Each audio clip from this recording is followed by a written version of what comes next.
Fox Sports. We are Buffalo. We are Arizona.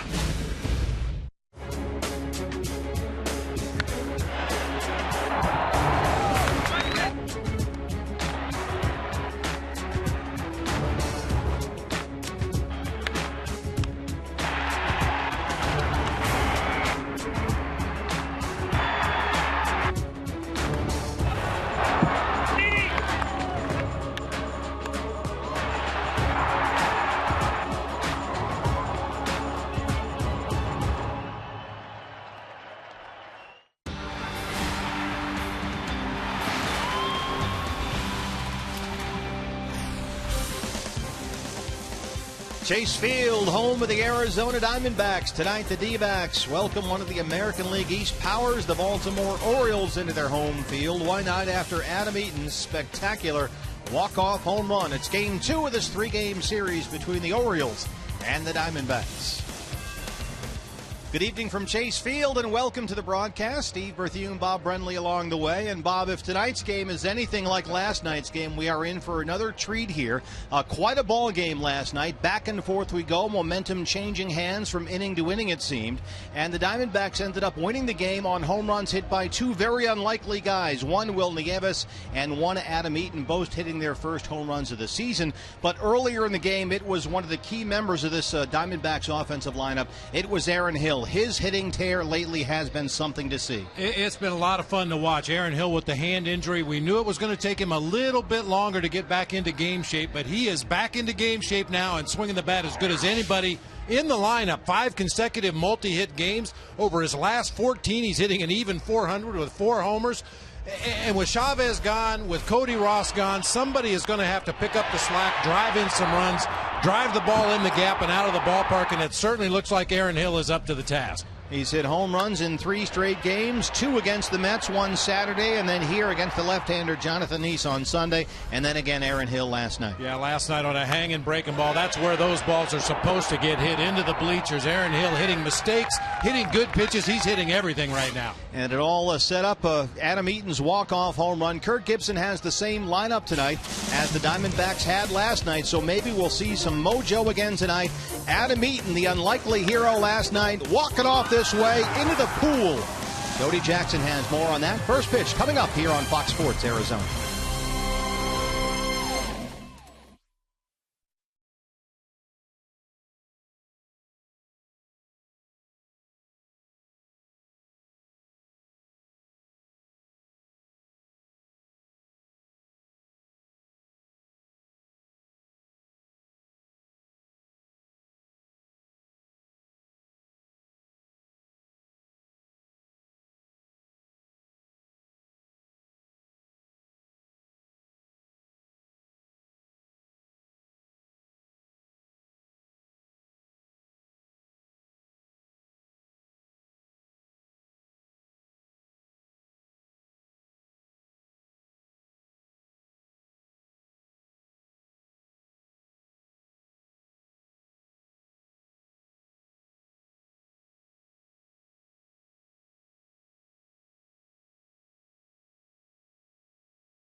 In part by Lexus, the Golden Opportunity Sales Event is here. And by Fulton Homes. You're proud to own, we're proud to build. A look inside the Diamondbacks dugout as we get set for baseball here on this Tuesday night as the D-backs look to carry some of the momentum from last night's walk-off into tonight's Game 2 against the Baltimore Orioles. Jody Jackson with you, and last night, by the numbers, well, it was the 8th walk-off of the season for the Diamondbacks, and there have been 44 home runs hit into the pool, but only one was a walk-off, and it happened last night. Adam Eaton getting the job done. But before Eaton hit his home run, Will Nieves looked to be the hero with a home run in the 8th inning. His, like Eaton's, was the first of his season. And for Will, it's all about the fact that the Diamondbacks have a number of guys who could contribute at any given time. Good teams do that, like there's a new hero, and every game. And today, I contribute, with my first home run of the year, and then Ethan too. So, good teams do that. So hopefully, this keep going. The Diamondbacks hope to do exactly that tonight. That was our Geico quote of the game. We saw 5 home runs in the contest last night. 3 by the D-backs, 2 by the Orioles. More to come tonight. We shall see. Baseball coming up next here on Fox Sports Arizona.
Of a 3-game series, and on the mound for the D-backs tonight, Randall Delgado, the 23-year-old right-hander from Panama.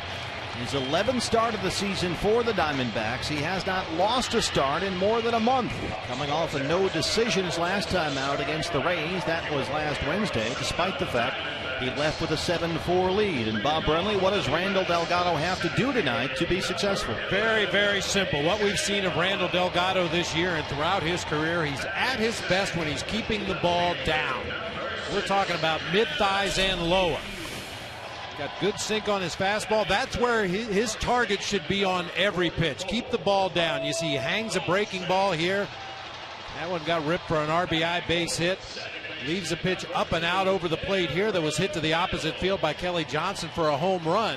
But when he's down near that yellow line, tough for hitters to see the ball, tough for them to pick up the late movement, tough for them to pick up the rotation on the pitch.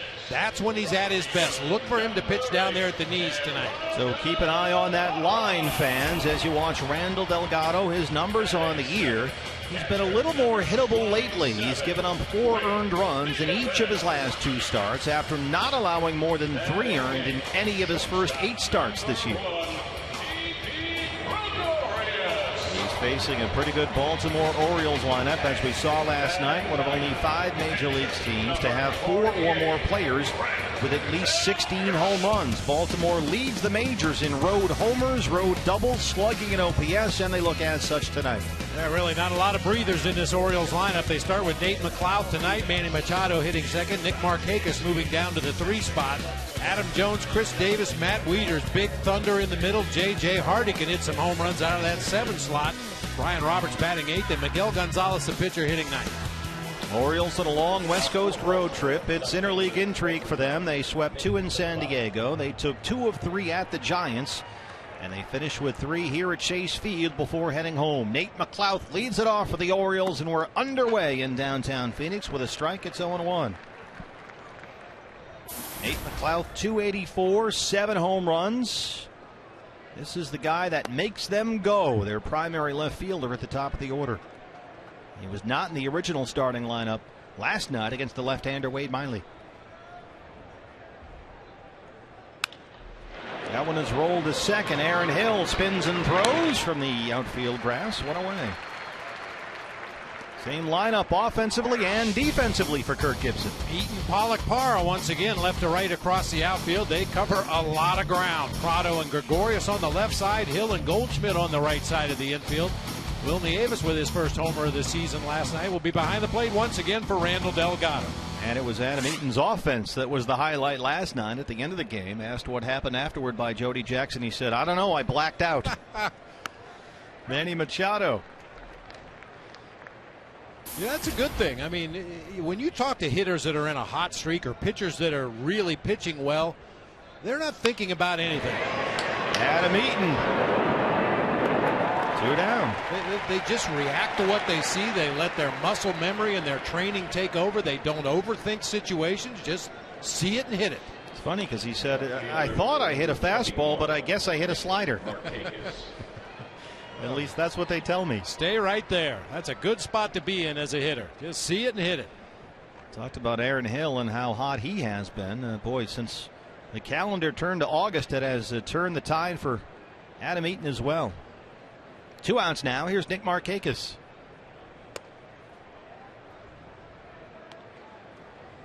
I heard you guys talking to Adam Eaton on the radio last night after the ball game, and I thought that was a good piece of advice by Turner Ward. That, you know, really you're just coming out of where most guys are at the end of spring training. Yeah, we did talk to Adam after the ball game on radio last night, and that's what Turner Ward, the assistant hitting coach, is telling him. And the other part of that was you're facing guys who are in midseason, clearly. Yeah. Aaron Hill just under the glove, and Nick Markakis has a 2-out single. And it did seem to take Adam a while to kind of get his legs underneath him there. But, boy, since August 1st, he's been terrific. Adam Jones. Markakis choked up on that bat. That's not a bad pitch down there, knee level, and he gets a ground ball. Unfortunately, it's hit just past a diving Aaron Hill.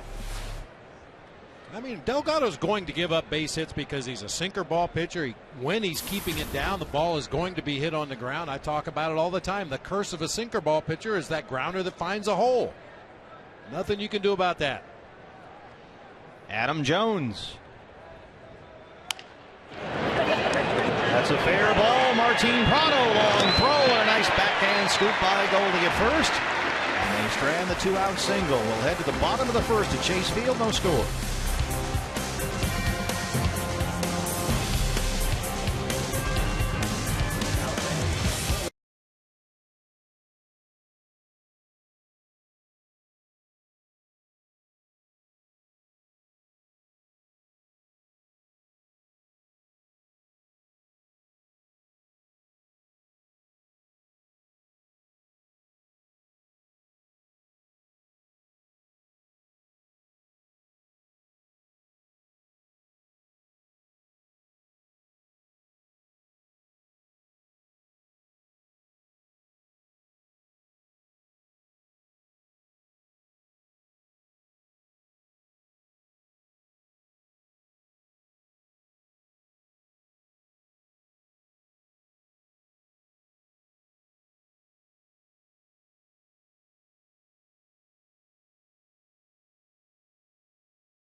D-backs have won 4 of their last 6. 2 more to play here at home, and then the final big road trip of the year. 3 at Pittsburgh against the first-place Pirates. 4 critical games at Cincinnati, finishing with 3 in Philadelphia. So trying tonight to create some mojo with some home cooking before it's off to Pennsylvania and Ohio. And adhering to the if it ain't broke, don't fix it theory, this is the way they looked last night, too. Pollock, Eaton, Goldschmidt at the top. Hill, Prado, Parra in the middle. Nieves, Gregorius, and Delgado at the bottom. 29-year-old right-hander Miguel Gonzalez from Guadalajara, Mexico. His 21st start of the year, and he has struggled lately. Falling behind in counts. The fastball's been flattening out a bit.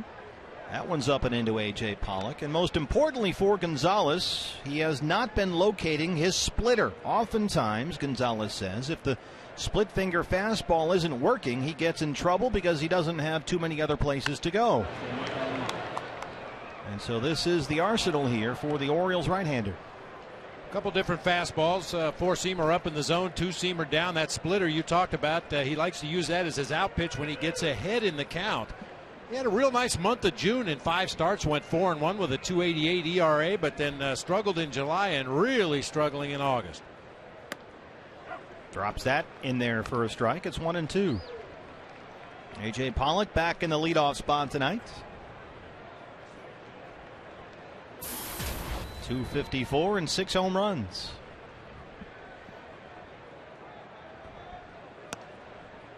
Gonzalez has dealt with a few physical issues this season as well. He has fought occasional back spasms this summer.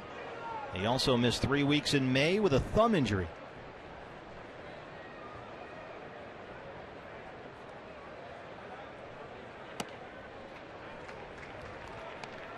Job here by A.J. Pollock, working a full count to lead off the ball game. A.J. 1 for 5 last night with a triple.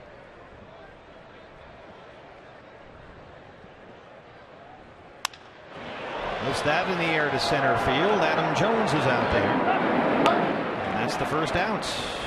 Defensively, essentially the same look as we saw last night. Yeah, McLeod in left field tonight. Adam Jones in center. Nick Markakis over in right field. Machado and Hardy on the left side of the infield. Roberts and Davis on the right side. Matt Wieters once again doing the catching for right-hander Miguel Gonzalez. Now, last night they had Steve Pearce starting in left field in place of Nate McLeod against the left-hander Wade Miley. And tonight it's Nate McLeod.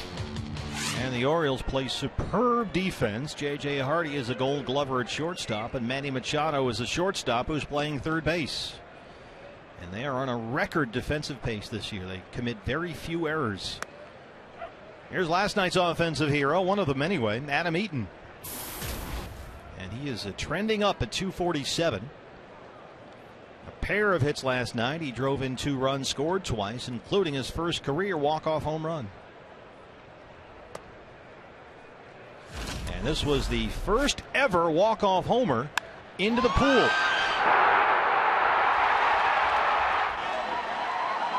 And they got a wet reception on the other end as well. That's in the air to left. Nate McLeod. Hey fans, anytime the D-backs score 6 runs or more, Taco Bell is giving away 3 free tacos with the purchase of a large drink between 4 and 6 the following day at participating locations. The taco head is optional. Here's Goldie. Probably hard to wear that while you're driving through the drive-thru. Still see where you're going.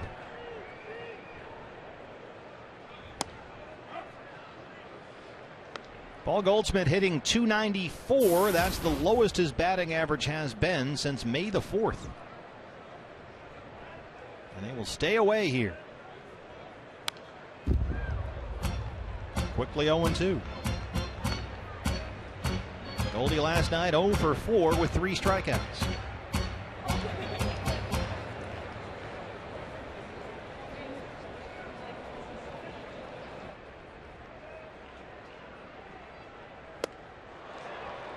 Three pitches, and that's the inning. A 1-2-3 first for Miguel Gonzalez. No score after 1.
19, Chris Davis. Chris Davis set to lead off the second inning for Baltimore. No score after one. Our Firestone Auto Care Index going the extra mile. RBI leaders in the major leagues. Orioles first baseman only one behind Miguel Cabrera. And his totals are impressive. He's at 300 now. And Goldie right behind, leading the National League.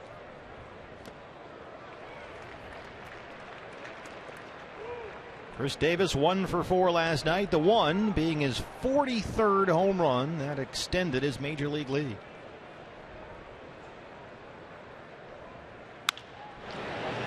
On the ground to second base, the shift is on. Martin Prado throws him out. That doesn't seem right to mark that down as a 5-3 putout. Catcher, number 32, Matt Wieters. Did a nice job there. Will Nieves set up inside and then jumped out to the outside corner. Good off-speed pitch with some downward movement. Davis just rolls over and hits that easy ground ball to the right side. Good location.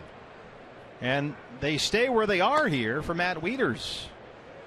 So the shift that was in place for Davis will remain as such for the switch hitting Matt Wieters, who walked and homered last night.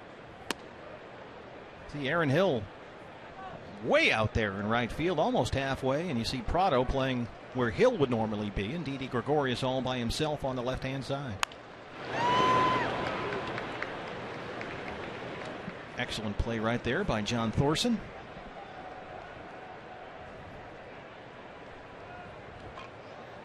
Well, there's the spray chart. You can see why they're doing what they are.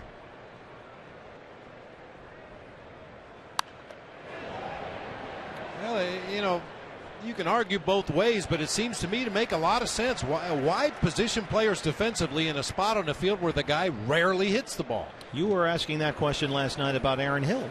Yeah, I mean, we don't understand it. You know, certainly Buck Showalter and his staff saw some of Aaron Hill in his days with the Blue Jays. Maybe they know something that we don't know, but certainly based on what we've seen, I would expect a pull shift on Aaron Hill every time he steps in the batter's box. But not only have the Orioles not done that, nobody's done that against Aaron Hill. Bob, teams seem very inclined to do this against left-hand hitters, but almost never against right-handers. Any idea why that might be?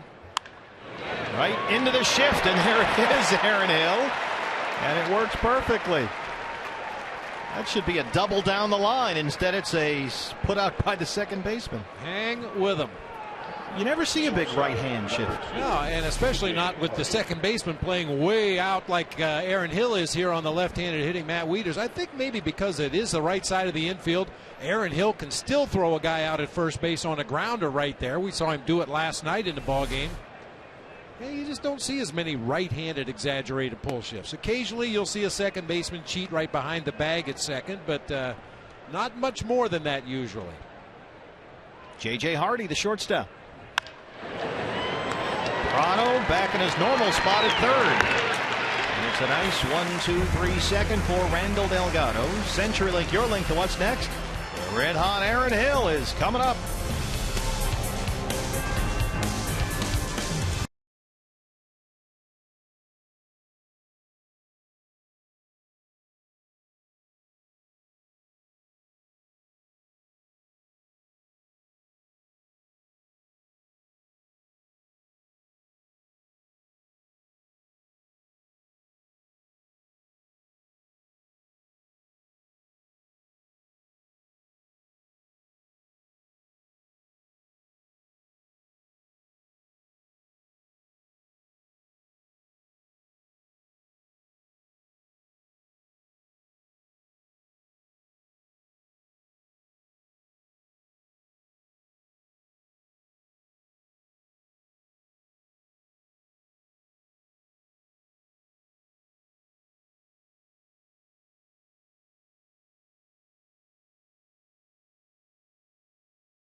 Chase Field. Orioles and Diamondbacks no score. And there you see Aaron Hill.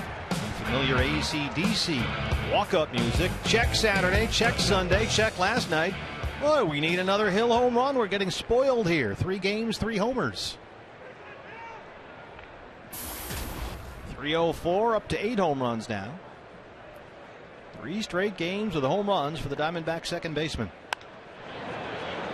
Way up in the air, left-hand side of the infield. Machado jogging in from third. That's the first out. That's a home run in a silo, maybe, but not in here. Home run in an elevator shaft. Third baseman, number 14. Yeah, the reality is when you pop one that high in the infield, you didn't miss it by much. Just a matter of fractions of an inch on the barrel of the bat. Skied it high in the air to the left side. Just missed it. Martin Prado with a hello, how you doing for Mike DeMuro, the home plate umpire. He's in there at 273 and 10 homers.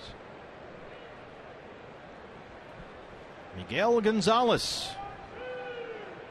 4 up, 4 down so far for the Baltimore right-hander. Will Martin move on this first pitch?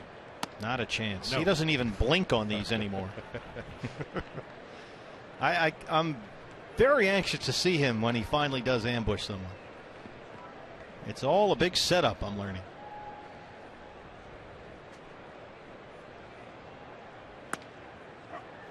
I mean, the advance report gets around. You know, he's going to take till he gets a strike every at bat. There you see the numbers for Martin Prado, first half as opposed to second half. Yeah, the word gets around. The advanced scouts, the video scouts. Hey, he takes till he gets a strike every at bat. Jumps on that one. Nate McLouth with a nice sliding catch, 2 down. Until he gets that one at bat in a key situation with a couple of runners on base and go up there and ambush somebody. Hit that first pitch. Right fielder, number 8. Hit this one right on the button. Unfortunately, right at Nate McLouth. Nice sliding catch coming straight in.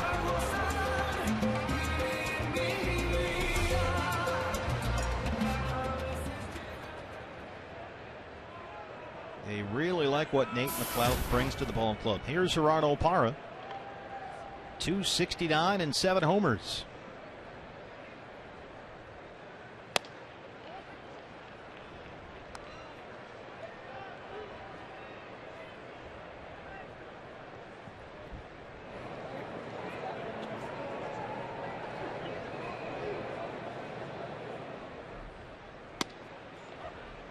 Parra had that unusual trip around the bases in his first at bat last night. He reached on a fielder's choice, stole second, stole third, and then was awarded home plate on obstruction called by then third base umpire Alfonso Marquez.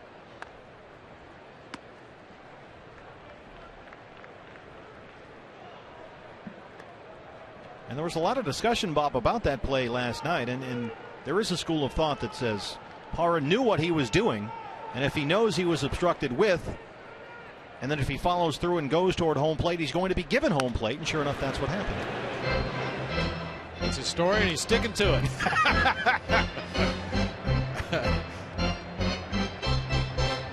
Got a lot of that on the Twitter last night. No, he knew what he was doing the whole time.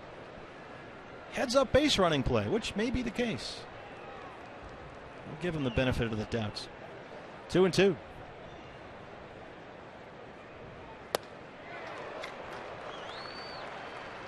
Once again, Gonzalez ends the getting with the strikeouts. We are through 2 at Chase Field. No score in downtown Phoenix.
the D-backs and Miller Lite will host a post-game concert featuring Roger Clyne and the Peacemakers. That's Sunday, September 1. And the concert is free with a ticket to that day's game. It's a 1 o'clock game against the Giants. For tickets, call 602-462-4600 or log on to dbacks.com/tickets. I like that tune because it means the D-back win.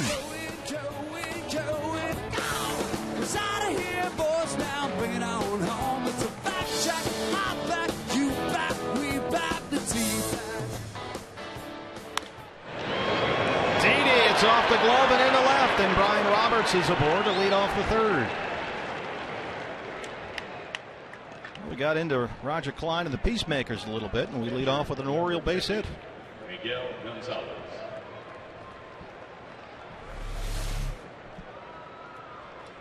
Roberts stayed right on that pitch away from him. Didi looked like he kind of misgauged his effort there that time, was getting ready to dive for the ball, ends up just kind of falling over to his right, hit off the webbing of the glove out into shallow left field for a base hit for Roberts. And a chance for Gonzalez to move Roberts along here. Prado in on the grass at third. He pulls back. That's a ball, 1-0. Not a whole lot of offensive experience for Miguel Gonzalez. You see that number 4 there on the shoulder of the Orioles uniforms, clearly honoring the late great Earl Weaver. Gets it down right back to the mound. Delgado does have a play at second, and Didi turns 2.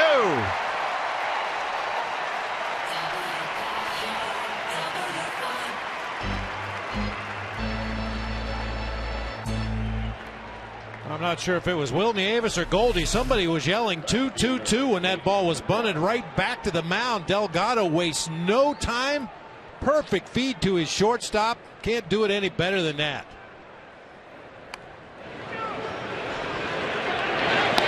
Boy, as a pitcher, when you're coming in to field that ball, you've got your ears wide open. You're listening for somebody to tell you where the throw should go. You're always ready to throw to first base if necessary, but when you hear 2-2-2, no hesitation whatsoever on the part of Delgado. And Delgado gets the first 2 outs of the inning on only 4 pitches. Here's Nate McLouth, who grounded out his first time. McLouth came into the game midway through last night. He singled in the 9th.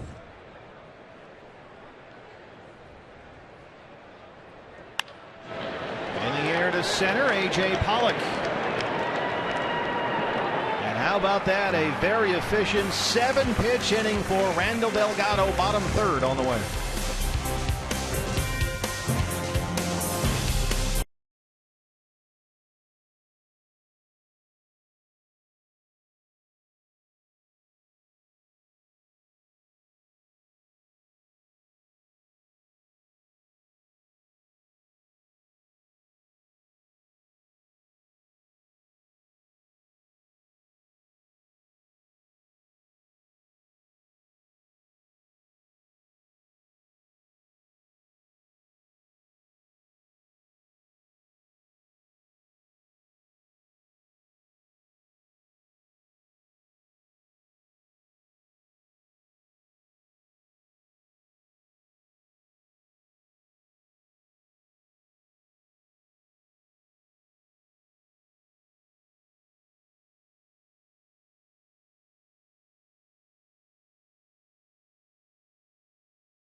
Come on in to Chase Field, beautiful downtown Phoenix. Hey, the Diamondbacks and Fox Sports Arizona fans are teaming up to select the next D-backs legend to be honored at the Legends Entertainment District here in downtown. And fans, you can vote right now at FoxSportsArizona.com. The Final Four: Bob Brenly, Steve Finley, Matt Williams, or Kurt Schilling. And then tune into the pregame show here on Fox Sports Arizona, August 31st, where we will unveil the newest D-back legend. Now, is that your shot there? Will that be the actual giant 42-foot graphic? No. Should you win? The trophy is involved in potentially the picture that would go up there, but that's not the actual shot. And he's another finalist. So we encourage you to vote for whomever you'd like. FoxSportsArizona.com. Will Nieves, 354, and you see the one home run. One of the offensive heroes last night, his first of the year in the 8th inning. And this one, as we said last night, he got just enough of it. He measured it perfectly. Line drive variety off the top of the fence and on up into the seats. That in the 8th inning temporarily gave the Diamondbacks the lead, but only really set up Adam Eaton's walk-off. And last night, what a night here. The 8th walk-off win this year for the Diamondbacks. They had just 2 last year, already 8 this season. So Chase Field has been the place to be for exciting baseball, there's no question. Last night, another example. Popped him up first base side. Davis near the line. Roberts coming over. And Davis has it, one away.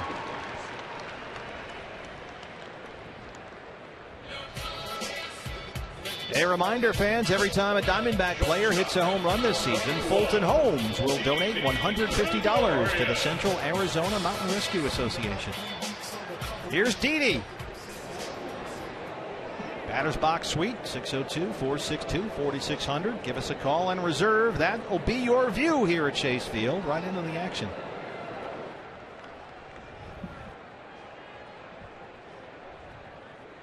Watch, I got a lot of old baseball games, old DVD sets, a lot of games on iTunes. And that was always a camera angle that you'd see all the time. Like 75 World Series, they'd always take that camera looking at Louis Tiant twirling around out there.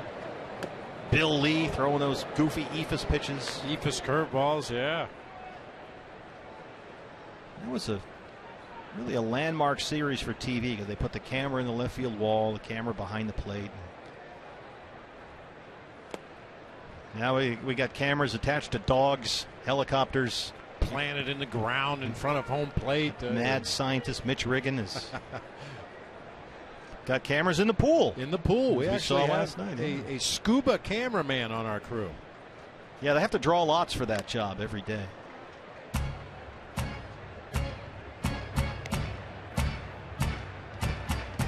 Miguel Gonzalez has retired all 7 he's faced so far.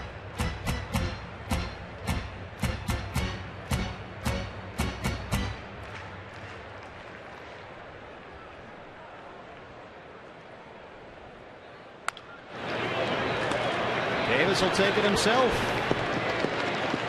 8 straight set down by Gonzalez, 2 down. Now, I'm not sure who is the scuba cameraman tonight. We take a look at the RamTrucks.com pool area. Usually he's lurking in the background, or often, as is the case, underwater. Underwater, laying on the bottom of the pool, just waiting. Like Lloyd Bridges. Sea Hunt. Randall Delgado. Mike Nelson. Wasn't his name Mike Nelson? Yeah, good call. Yeah. All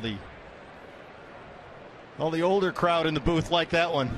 Big thumbs up from Dennis Lamb back there. 2-0. Oh, that was can't miss TV back in the day. Sea Hunt? Are you kidding me?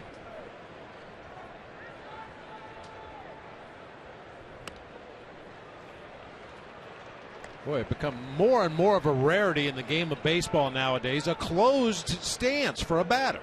Now, granted, it's Randall Delgado, a pitcher, but that left foot much closer to home plate than the right foot. He's got a little George Hendrick going there. He sure does. George Hendrick used to hit out of an exaggerated closed stance. That one is chopped to short. Hardy has to hurry, and so far 3 up, 3 down, 3 times for Miguel Gonzalez. Will head to the 4th at Chase Field.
Sadly, Kiko Garcia not an option here, so we'll settle for Cal Ripken, Brooks Robinson, Boog Powell, or Oriole broadcaster and legend Jim Palmer in the booth right next to us here.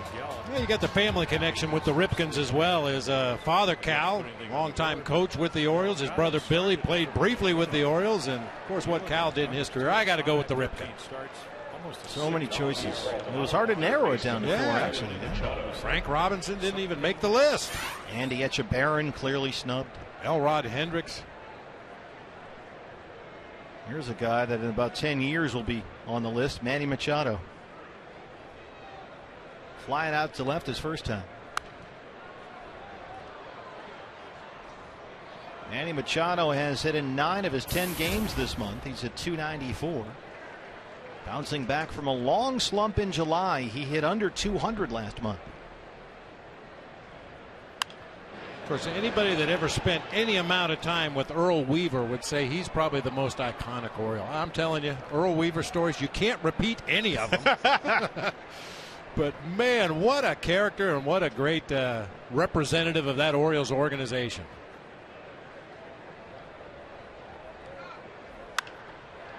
That one is driven in the air to right. Gerardo Parra. Of course, Earl Weaver's famous saying that you could repeat was the key to success, right? Pitching, defense, and 3-run homers. 3-run homers worked for him. I'm sure you can find it on YouTube. One of the greatest arguments of all time. Bill Haller and Earl Weaver going at it in the middle of the infield. Oh. You are a liar, Earl. No, you are.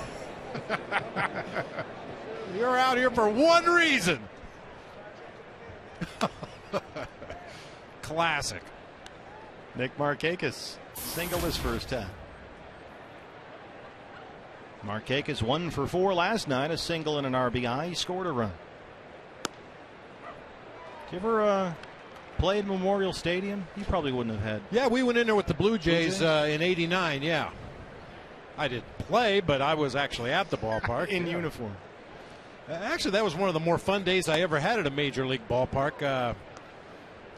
Somebody, either the president or the vice president or somebody, was at the ballpark that night, so Secret Service was everywhere. And they stationed a guy out in the bullpen in right field underneath the scoreboard.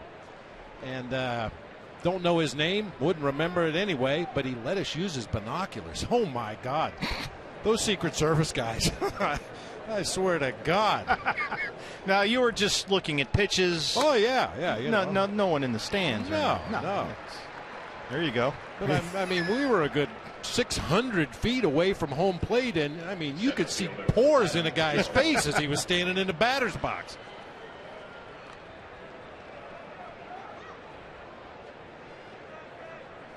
One out walk for Delgado. Here's Adam Jones, who grounded out his first time up.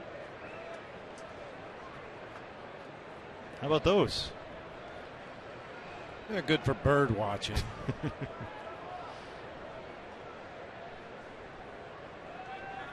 Boy, very important to execute good pitches here. I kind of joked about it last night. He's a WW. He will not walk. Only 16 base on balls all season, which is the second fewest in the American League. Alexei Ramirez from the White Sox has only drawn 15 walks this season. You get a guy at the plate that's an aggressive swinger, that's when you really have to concentrate on making good pitches.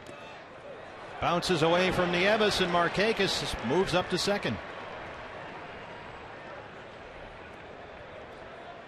Another wild pitch add to the Diamondbacks list. This has become an Achilles heel this year. Yeah, should have been a better effort this time from Will Nieves. That's an off-speed pitch. He knows it has a chance to go in the dirt and just kind of reached across and tried to backhand pick it out of the dirt. Hit off the heel of the glove, got over his shoulder to the backstop, moving Markakis into scoring position.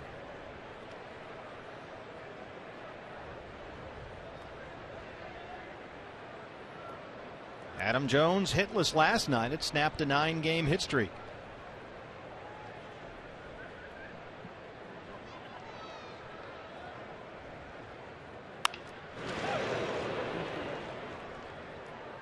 Quick feet by Wayne Kirby down there at first.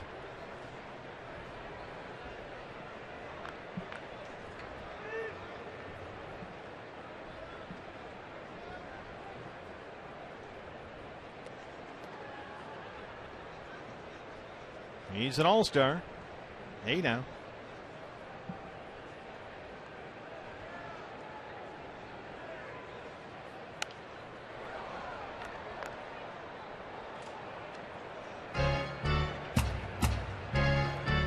Up in the press box, you got to watch those laptops.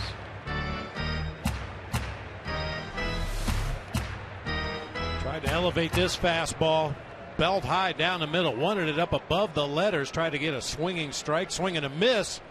Jones able just to get a piece of it, and I think all the equipment's safe. 1-2.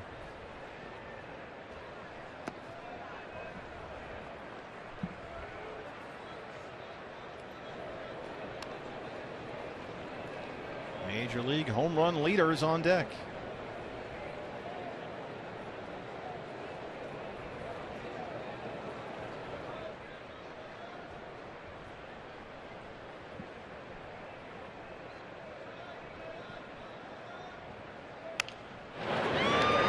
Third, Prado. Looks Markakis back to the bag. That's the second out.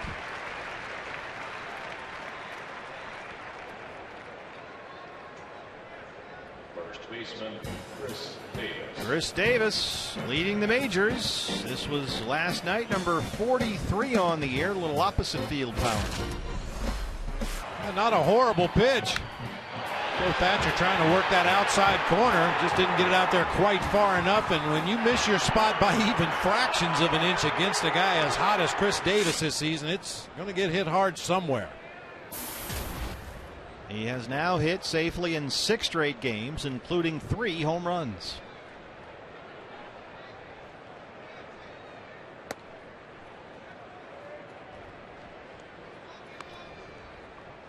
I just want to go on record before this at bat continues any further. I walk the guy right here. I really do. I'll take my chances with Matt Wieters, a slower runner. Got the best home run hitter in all of baseball at the plate. That's why. 44. It's 2-0.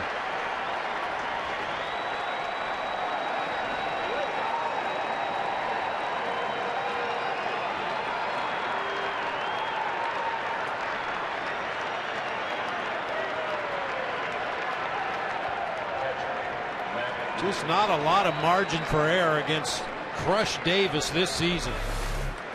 Saw the home run against Joe Thatcher last night, missed his spot by maybe a couple of inches. Delgado this time, it looks like they were trying to go down and in, and that's a danger zone against a left-handed power hitter like Davis. Well, he's now hit in 7 straight games with 4 home runs. Now 44 on the year, extending his major league lead. And that was just the 11th home run given up by Randall Delgado this season.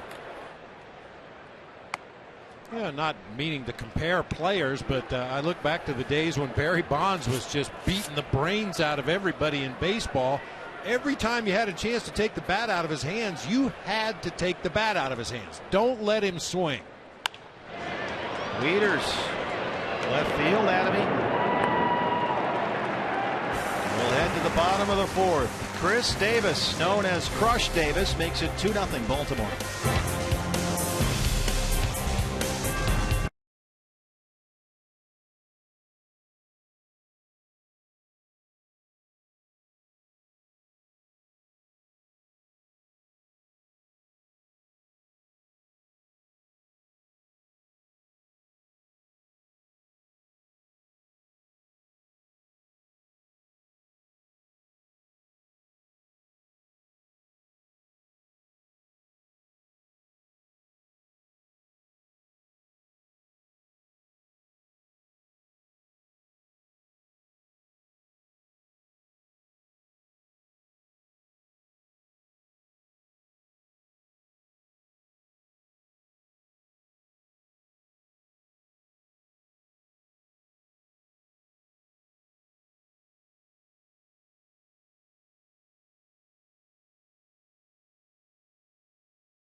Walking Barry Bonds, and Buck Showalter knows all about that. Back in '98, he walked him intentionally with the bases loaded to force home a run.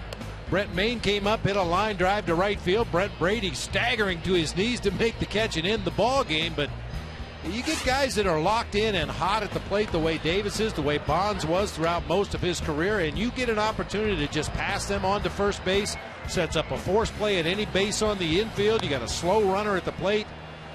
Just don't let him swing it. I talked to Buck about this yesterday, and I said, what's the difference? Because he had Davis in Texas.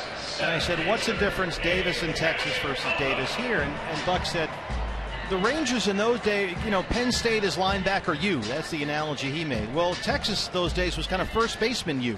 They had a lot of the same types of guys, big power-hitting first baseman, Teixeira, Davis, on and on. They said, well, here he's not worried about playing time. He's comfortable. He knows me. He knows he's going to play. He knows it's his job. He likes the ballpark. It's a great hitter's ballpark, and he feels comfortable. And he certainly looks it. Yeah, I'd say so. So it's 2-0 Orioles. In the meantime, Miguel Gonzalez has retired all 9 Diamondbacks he's faced. A.J. Pollock leads off the 4th.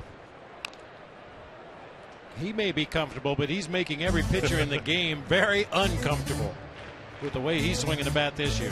Well, Davis breakthrough season last year at the age of 26. And he's just adding to those totals from last season. Last season, 33 homers and 85 RBIs. And he has left those numbers in the dust this year. And he's become a leading MVP candidate. 0-2 to AJ.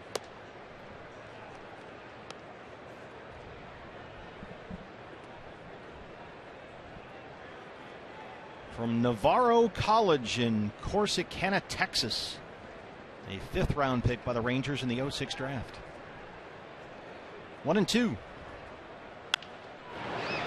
Popped him up, very short right field. Markakis coming in. Roberts going out. Markakis is there. One away. 10 straight set down by Gonzalez.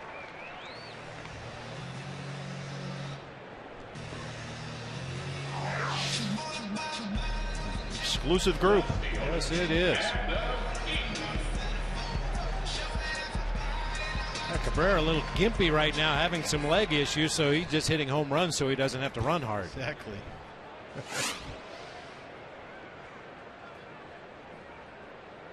Power hitting first baseman here in this series, Adam Eaton. Eaton flat out to left his first time up. Adam, the production is way up, and he's become the guy that everyone thought he'd be coming out of spring training. Getting base hits, getting on base, scoring runs. Adam Eaton in his last 7 games, 6 runs scored and 9 hits.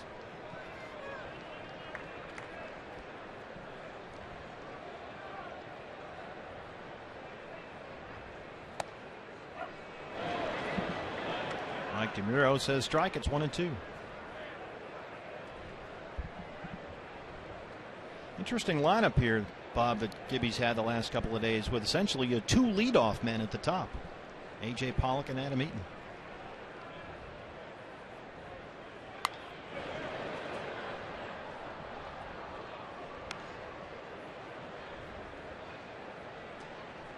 Certainly likes the defense they provide out there in the outfield with Gerardo Parra. And last night, a little bit of power as well in walk-off fashion. Just stays alive. A.J. Pollock with a triple in the 5th inning of that ball game last night. That was an inning where you had to wonder what if. Adam Eaton, Paul Goldschmidt, Aaron Hill went down 1-2-3 after the leadoff triple, but you love that speed at the top of the order.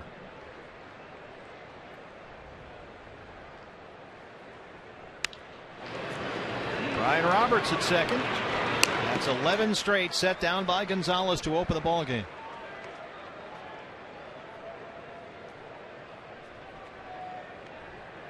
First baseman.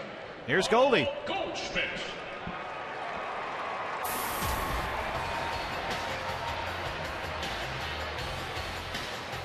Go Goldie. He struck out his first time up, 0 for 1.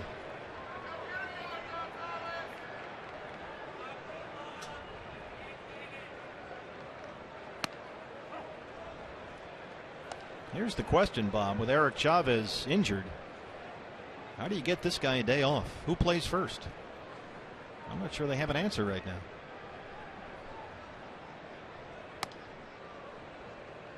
Jason Kubel takes ground balls at first base. Haven't seen much of him lately in any capacity other than a pinch hitter. Matt Davidson, I would assume, could move across the diamond, play a little bit of first base. As a general rule, catchers can play first base because that's usually where they go when they're done doing their catching defensive drills in spring training or even during the regular season. Grab a glove, go down to first base, take some throws, take some grounders. I mean, whatever option you choose to do, it's not going to be as good as Goldie. There's the Diamondbacks' first hit. As good as Goldie right there. That ends the streak of 11 straight set down by Gonzalez. Just to continue, I'm sure Martin Prado could slide over there and play a little first base for a day or two if necessary. Tomahawks that high fastball up there above the letters. A lot of top spin on that line drive, just shot through the left side and then looked like a hard curveball breaking down to the grass out there in shallow left field. Aaron Hill.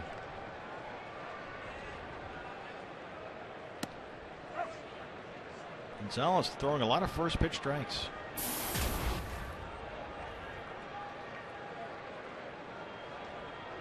Aaron Hill, a pair of hits again last night, a homer in the second.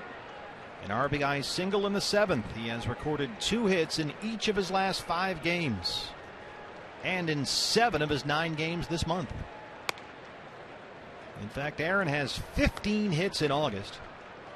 Adrian Beltre and Brett Lawrie lead the majors with 18. So he's been one of the best hitters in baseball this month. Well, as usual, a crack staff right on top of it. Martin Prado has started 37 games in his career at first base. You're kind of actually stunned to find out he hasn't played a position at some point in his career. That would be more unusual. Hey, he's never played there. What?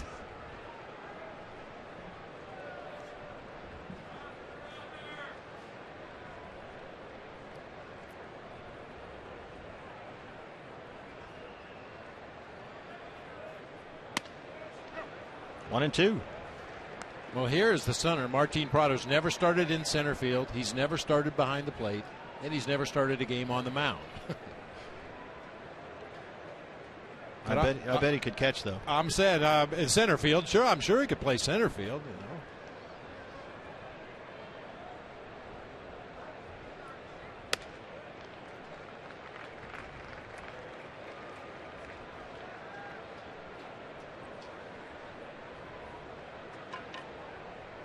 Gonzalez popping that mitt tonight. He throws, 91, 92.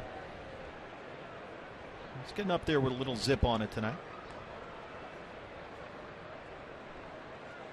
A little roller to second. Here comes Roberts. That ends the inning. We are through 4 at Chase Field. The Orioles lead the Diamondbacks 2-0.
Is brought to you in part by CenturyLink, your link to what's next.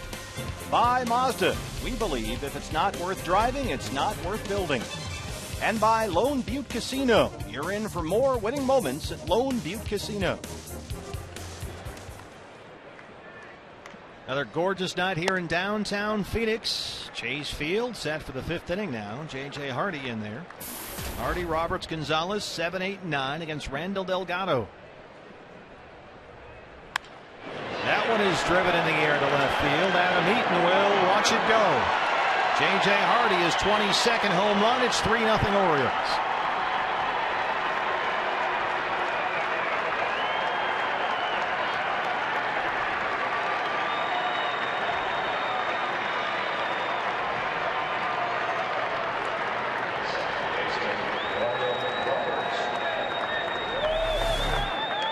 No surprise, over the last 2.5 years, J.J. Hardy has been not only one of the best hitting, but one of the best fielding shortstops in all of baseball.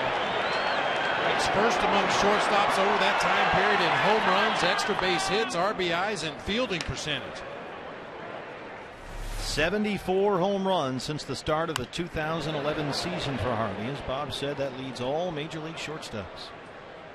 So 2 homers in 3 batters against Delgado. It's 3-0. Here's Brian Roberts. He singled his first time up.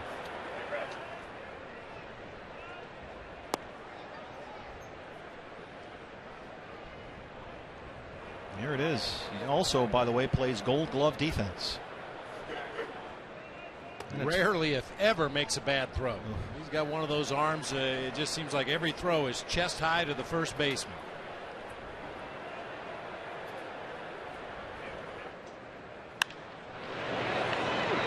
That's a base hit. Jody Jackson has more on J.J. Hardy. Jody. Yeah, J.J. Hardy, of course, from Tucson. He was talking to Tyler Emmerich of MLB.com today and said he spent $37 a pop on 20 tickets, $740 in all. He said, I'm playing for free today here in Arizona. So J.J. Hardy putting on a little bit of a show for his family who's here watching the game at Chase. Gets expensive when you visit the old hometown. Yes, it does. Gonzalez last time bunted into a double play.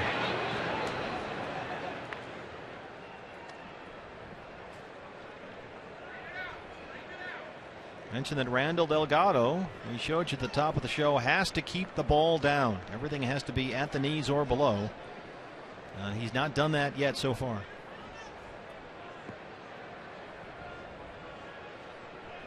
Here's the defense. You see Martin Prado in on the grass at third.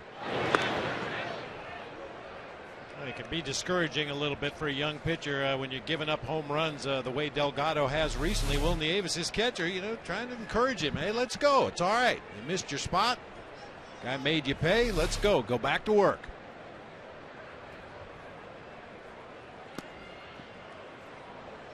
Yeah, J.J. Hardy out of Sabino High School down in Tucson really had his breakthrough offensive season back in 2007 with the Brewers. 26 homers, 80 driven in.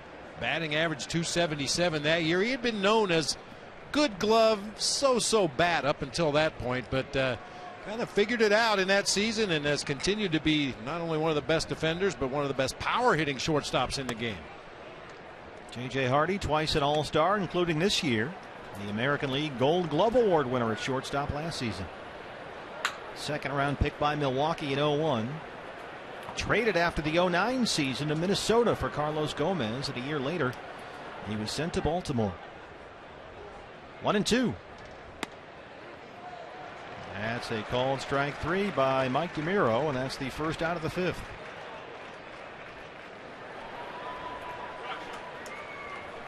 Jim Presley, the Orioles hitting coach, former D-back staffer.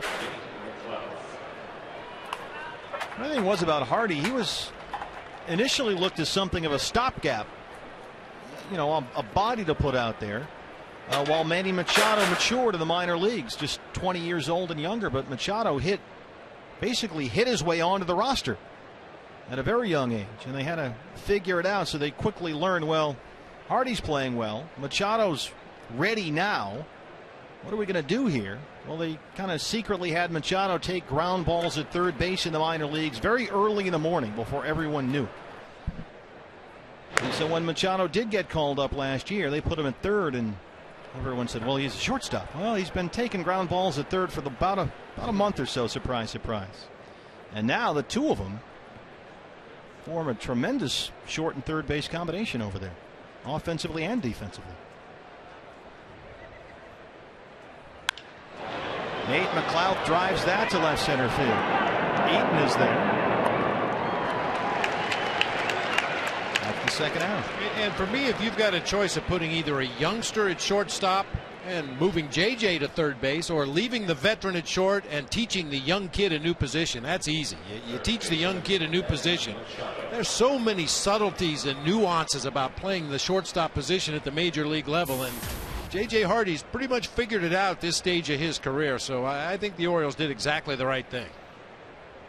Here is Manny Machado. He's 0 for 2.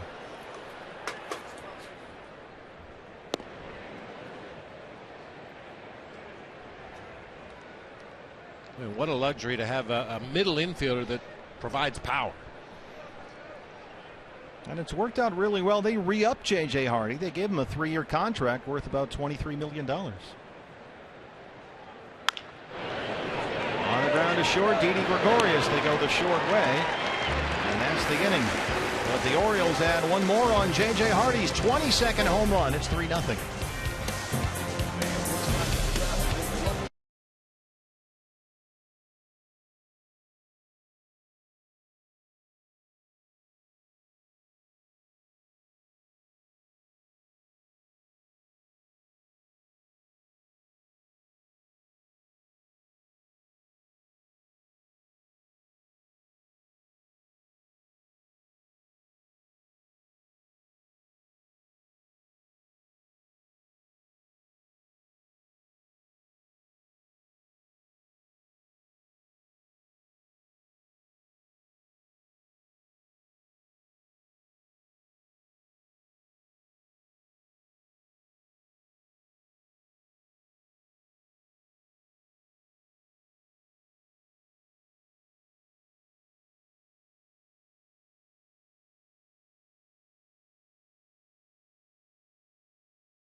Arizona Fan Express, presented by Cox Communications and Fry's Food Stores, is headed to Chase Field September 15th, and you can get on board to stop by this month's participating Cox retail store in Douglas, and you can enter to win 2 seats on the Fan Express bus, round-trip transportation to the D-backs game on September the 15th. For more information, visit foxsportsarizona.com. I drove by the Fan Express bus the other day on my way out of the ballpark, and the people that were getting on the bus that particular night made those on our video look like a bunch of librarians. Boy, they were having a good time on the bus.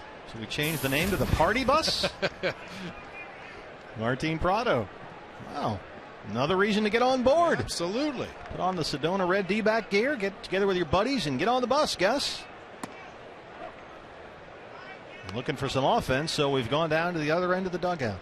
Hang out with Miggy down there. Miggy was taking batting practice today. Yeah, they're talking about possibly the end of the week, maybe going out on a rehab assignment, get some at-bats, get some innings behind the plate.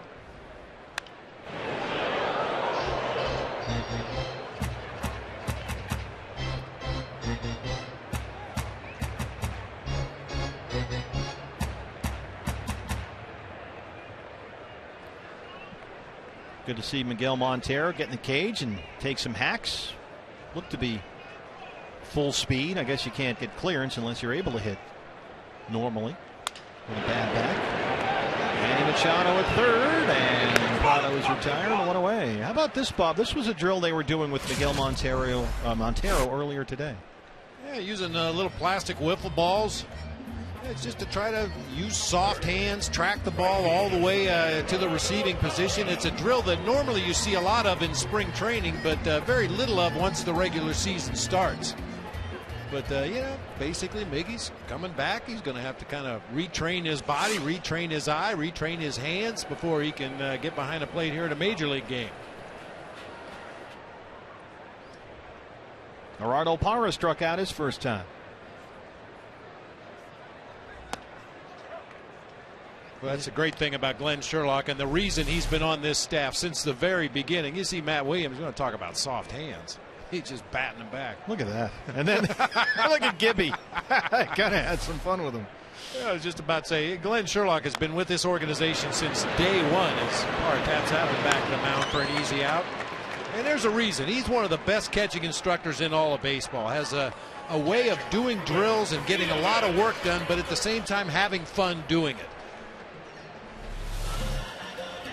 Yeah, this is a drill no catcher likes to do. I don't care what time of year it is, spring training, getting ready for the World Series, but it's a necessary part of the job. And something, quite honestly, the Diamondbacks catchers have struggled with from time to time this year. In spring training, they put down tape like a square box between the catcher and the plate to see if he can block it with his body and have it stay in the little square. Yeah, make it fun. Make it some kind of a competition. The catchers are all battling every day. After that particular drill is over, they go back in the clubhouse, and whoever loses has to get coffee or sodas or whatever everybody else wants to drink. You have to play for service. That makes it a little more fun. Takes some of the monotony out of those drills. And here is the catcher, Will Nieves.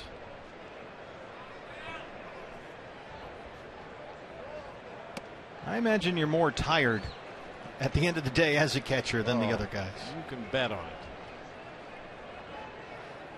Because most of spring training, it seems, is exactly that, just the drudgery before you start playing games, I mean. And, Gibby and Don Baylor are pretty good about getting their catchers enough swings in spring training. A lot of times, especially if you have a manager who's a former pitcher, catchers getting their hitting in is kind of an afterthought. Well, we'll sneak you in there after you catch your side session and after you catch batting practice and after you block balls in the bullpen. If you've got anything left, we'll try to get you in the cage and get some swings. But as I said, Don Baylor and Gibby are really good about scheduling the day to make sure everybody gets opportunities to hit. Gonzalez has that one. He works a 1-2-3 fifth. He has given up only one hit so far. Diamondbacks trail at 3-0.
By Ram Trucks, proud partner of the Arizona Diamondbacks. And by Jack in the Box. Go big at a participating Jack in the Box with Jack's really big chicken sandwich combos for only $3.99 plus tax. Cameraman Frogman in the hot tub here. Diamondbacks trail the Orioles 3-0. Chris Davis a 2-run shot in the fourth. J.J. Hardy a solo shot in the fifth. Has been all the offense so far. Nick Markakis leads off the sixth inning already. We're flying along here. Markakis has been on base twice. He has singled, walked, and scored a run. Came in on Chris Davis's 44th home run. Orioles have out-hit the Diamondbacks 5-1.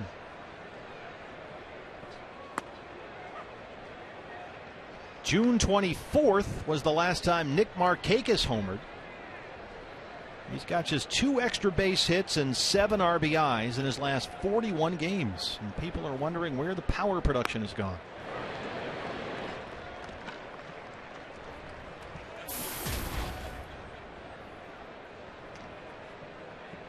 Buck Showalter said, what's happened to Markakis' power? And he said, we don't care. He hits. Yeah.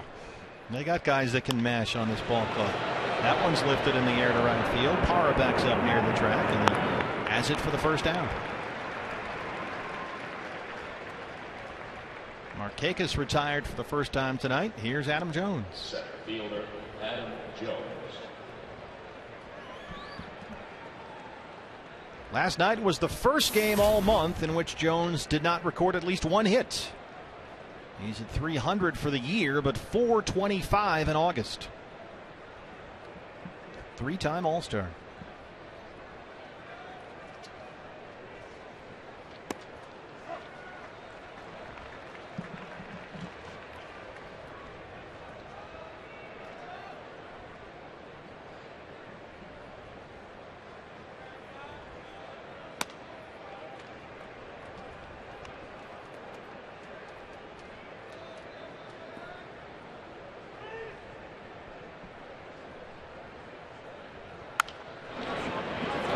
To short. Didi Gregorius has it. Has to hurry. Jones hustling up the line. That's 2 outs. And here comes.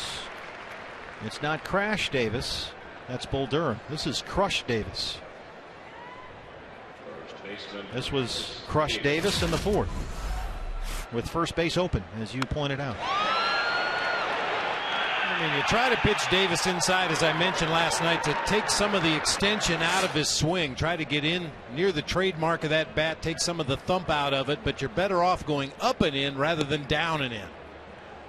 Much easier for a left-handed hitter just to drop the head of the bat on that low pitch on the inside part of the plate. A little tougher for him to get the bat to a pitch belt high and above on the inside part of the plate.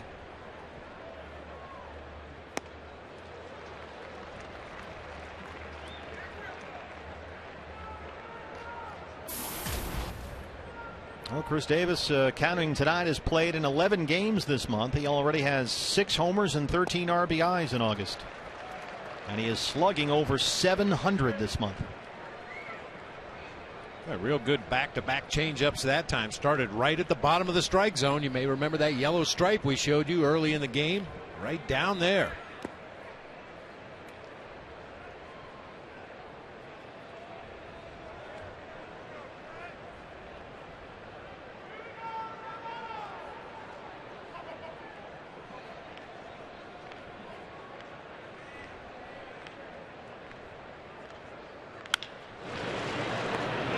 Martin Prado, the shift is on. That's another 5-3 putout from the second base spot. And Randall Delgado has made it through 6, but he trails at 3-0.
Fans hurry into participating Circle K locations. Purchase 2 28-ounce Gatorade or G2 thirst quenchers for a chance to sign a one-day contract. You get your very own press conference. You get to attend batting practice, get a jersey, and so much more.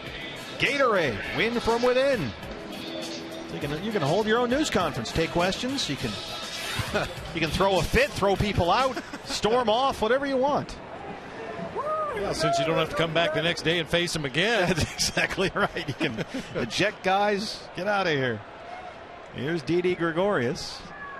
Diamondbacks with only one hit so far against Miguel Gonzalez, who has pitched very well lately. And this is a guy that has struggled recently, but he seems to have figured it out tonight.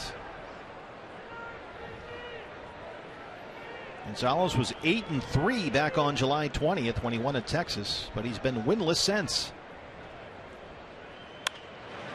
Little flare into shallow left center. McLouth with good speed tracks that down. One away.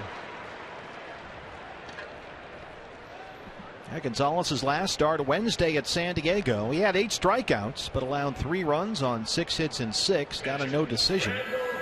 And prior to that no decision in his start last week against the Padres, he had turned in actually the worst 2 starts of his career, giving up 15 runs in less than 9 innings. And they said, hey, what's going on? He said, I'm thinking about too many things other than baseball. I just need to block everything else out and go back into that focus mode. And he certainly looks focused here, although Delgado takes him up the middle for the second Diamondbacks hit. And the D-backs have a 1-out base runner in the 6th.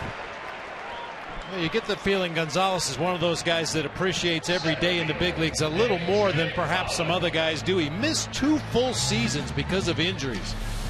The 08 season with a knee injury, the 09 season with Tommy John surgery. And anytime you've been away from the game for that long, you appreciate every moment you're out there on the field. A.J. Pollock is 0 for 2.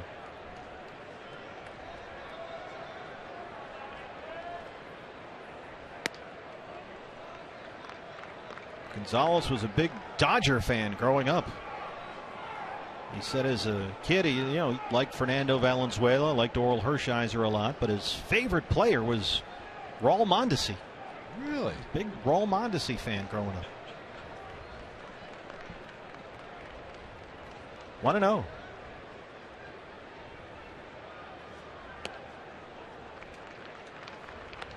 Not quite the same fanfare, but Mondesi was a little like Yasiel Puig. He was one of those guys that had all the tools, all the physical skills to play the game. Was a little rough around the edges, but boy, he was fun to watch. You never knew what was going to happen next. AJ ahead here, 2-0. Hard to third. Manny Machado got him. We talked about that defense on the left side of the Oriole infield.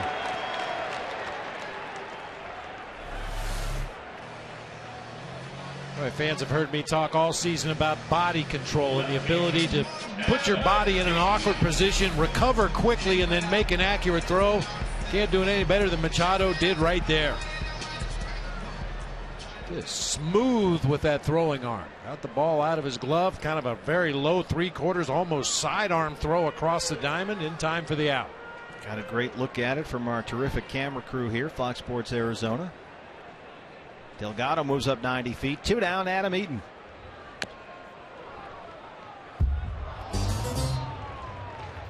Machado's had one of those highlight reel seasons at third. Just turned 21 years old, too. It's hard to believe. Turned 21 July the 6th.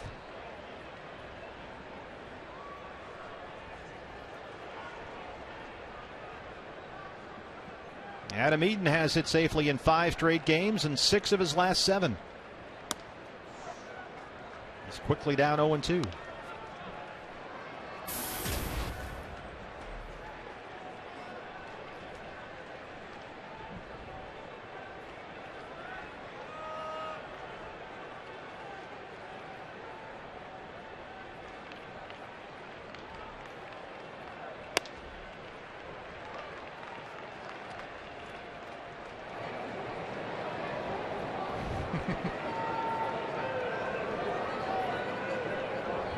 That's not our scuba cameraman. No. Although maybe we should interview that guy. He's very focused. It's always the key when you're operating a camera. Hopefully, Yes.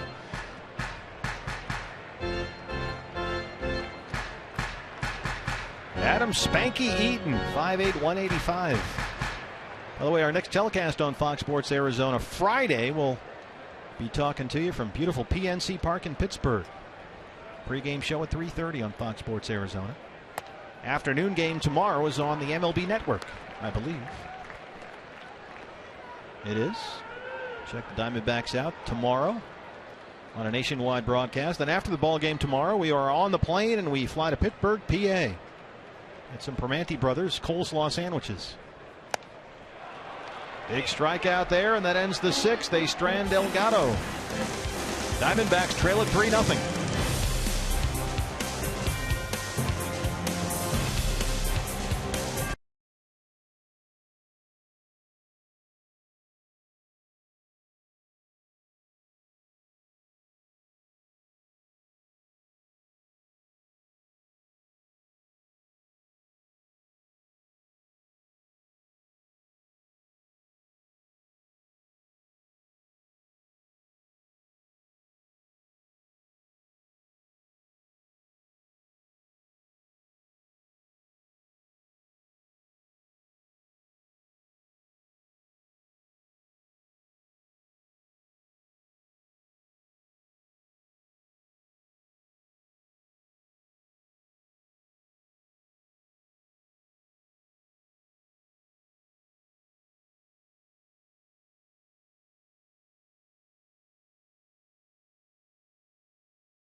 We talked about Randall Delgado at the top of the show and how important it was for him to keep the ball down. And for the most part, he's been able to do that tonight. He kept the ball down, however, to Chris Davis in a bad location, down and in. That's where all left-handed power hitters like the ball. Inside part of the plate, down there around the knees. And then J.J. Hardy gets a pitch. You can see Will Nieves wants it outside. The tailing action brings it right back to the middle of the plate. Mid-thighs, middle of the plate to a home run hitter, and he bangs it out of here to left field. He trails at 3-0. He'll face Matt Wieters, J.J. Hardy, and Brian Roberts, 6, 7, and 8. Here in the Baltimore 7th. Wieters is 0 for 2. And he is slumping. He's hit just 140 over his last 15 games.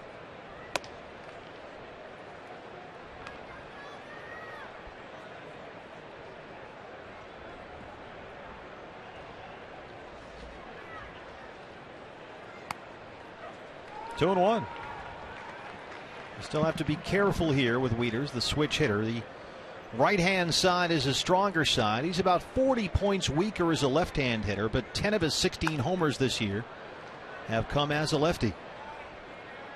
Hey, FoxSportsArizona.com, all the online local sports coverage you can't find anywhere else. Larry Fitzgerald's high hopes for receiver Michael Floyd.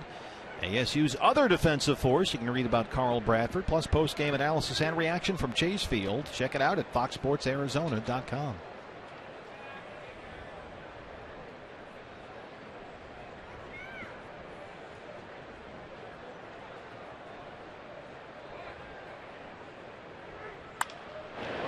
Shoots that one down the line, but foul. Well, he's got a little bit of a hole to work with on that left side of the infield. Chasm is more like it, I think. Tumbleweeds blowing across the left side of the infield right now.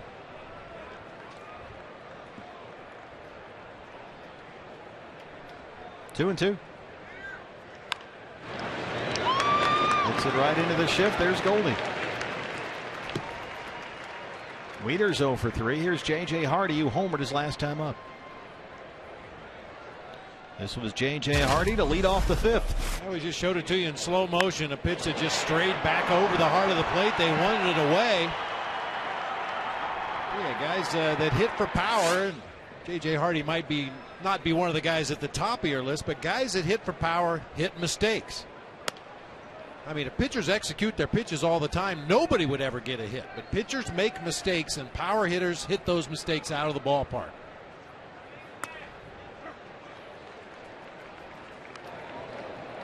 Is it something about Randall's stuff that makes him seem more prone to mistakes?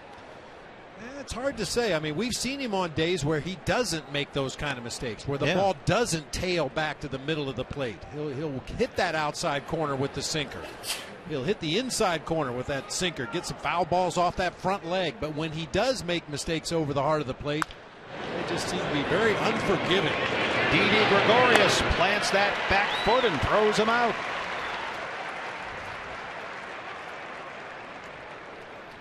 I think if anything for Randall, his sinker at times has a tendency to kind of flatten out. Instead of having the downward movement you'd like to see, it's more of a tailing fastball. Kind of stays on the same plane, works its way, as we saw the one to J.J. Hardy, from the outside corner back to the middle of the plate with very little downward movement. Well, we'll talk about that with Joe Borowski from Diamondbacks pre and post game live. Joe will join us in the bottom of this inning. Ryan Roberts so far 2 for 2. South Carolina Gamecock. And I know Joe would join you and me and everybody else, Fox Sports Arizona, wishing a happy anniversary to Sherry and Sid Stern, big Diamondbacks fans. Happy anniversary, guys. Did they go to the Bob Brenly School of Anniversary Gifts? Probably, yeah. So that was just it. Yeah, pretty much. Were there any repercussions, by the way, after your? Oh, no. Well, I forgot you picked out a date later, right? Yeah. Okay. A date to be named later. TBD. Right, Didi. 1, 2, 3, 7th for Randall Delgado. Joe Borowski joins us next. CenturyLink, your link to what else is next. Coming up for the Diamondbacks, Goldie, Hill, and Prado.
Joe, Randall Delgado has retired the last 9 he's faced here. It seems like another case of Randall, other than 1 or 2 mistake pitches, doing really well, but the mistakes have come back to bite him here. And that's the thing is you can look at this game, and he's been very efficient.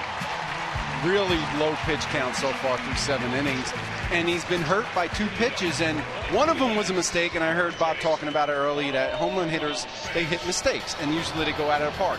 Now, the one pitch to Hardy was definitely a mistake. Nieves wanted it away. It tailed back over the plate. The one to Davis, I think, was more of a mental mistake. He hit his location, but we all know that lefty power hitters love the ball down and in. So in that instance, if you're going to go in on him, go in off the plate. They were trying to throw a strike there, and it wound up biting him. And in the meantime, Miguel Gonzalez is working on a 2-hit shutout. He'll face Goldschmidt, Hill, and Prado, 3, 4, and 5, and the Diamondbacks 7th. And Joe, this guy's just been cruising along here. You know, he's very impressive. Those strikes with all of his pitches. Just like Delgado, been very efficient tonight, working ahead. And when you work ahead, you constantly have the hitters at the defensive, so they're going to start swinging earlier. High in the air to center field, right to Adam Jones for the first out. And I think one key for Gonzalez tonight, too, is he's been able to throw his breaking pitches for strike 1. And as a hitter, you rarely go to the plate and tell yourself, I'm looking for a first pitch curveball and I'm going to sit on it. I mean, even when he has thrown breaking ball strikes, they've been on the corners. He just hasn't made a lot of mistakes in the middle where you could really get after him. You saw those numbers, 2 out of every 3 pitches he's throwing is a strike. Aaron Hill 0 for 2. And Bob said it perfectly. He's not throwing it right down the middle. He's hitting corners with his pitches, and that's what makes it more difficult for the hitter. Because as a hitter, you have to go up there and you have to look one side of the plate. And if he's moving the ball in and out, you're in for a long night. Put you in that rocking chair. You lean out there for the outside pitch, and then he busts you inside, moves you off the plate, and then back outside again. You just feel like you're sitting in a rocking chair.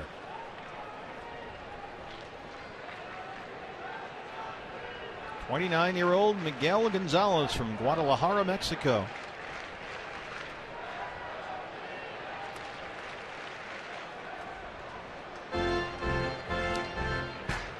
Joel, you were here with us yesterday. Diamondbacks got 3 runs. No pressure. I don't know if we can go back to the well that many times, but I'll try my best here. Joe and Todd Walsh will have Diamondbacks Live immediately following the ball game here on Fox Sports Arizona.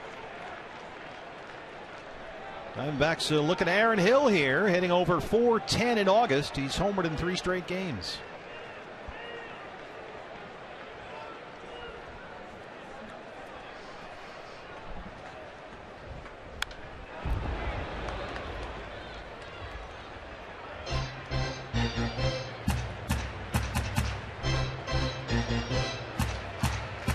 Diamondbacks have singles by Goldie in the 4th and Randall Delgado in the 6th. That has been all the offense so far. Even there on a 3-1 pitch, 92-mile-an-hour fastball right on the outside corner. Tough to barrel that ball up.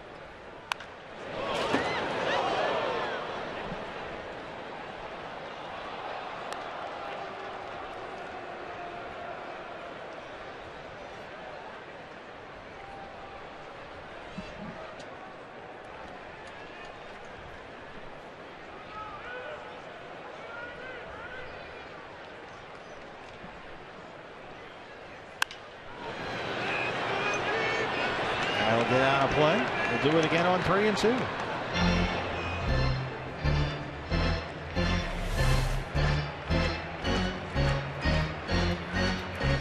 on the corner once again. Hill just battling up there, hoping for that mistake from the middle of the plate in where he could do some damage. Well, you have said, Bob, why does anyone ever pitch Aaron Hill inside? This is a case of what to do right, I guess.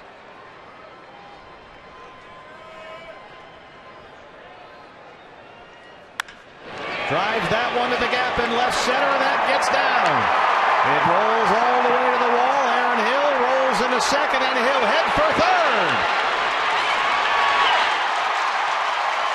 His first triple.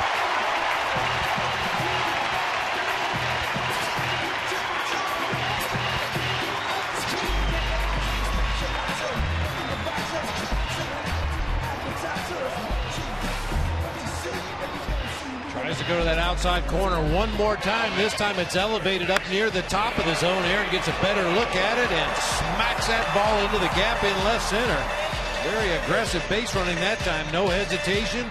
Fortunately, the relay throw back to the infielders tips off the glove of the first cutoff man, gets away from the second cutoff man. No play at third. Boy, he didn't even look or think twice. He was going all the way.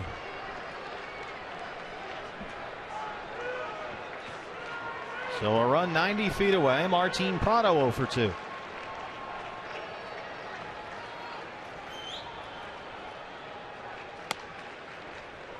Statue until he gets a strike. Prado at 271. He's hit safely in 9 of his last 11 games, batting just under 380 during that stretch.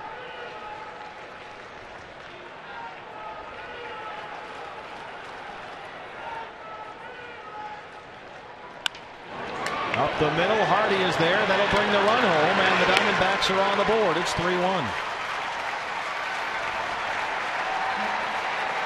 Well, you got us one. That's one. I'll take that so far. You got to chip away at it.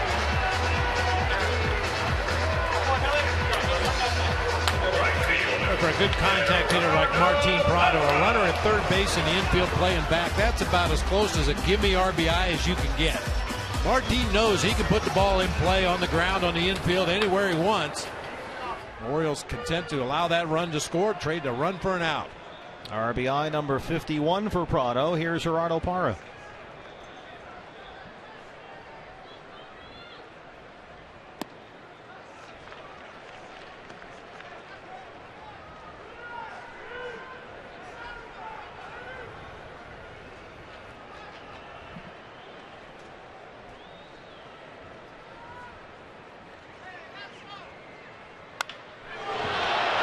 In the air to right, well hit, and that ball is gone, a home run.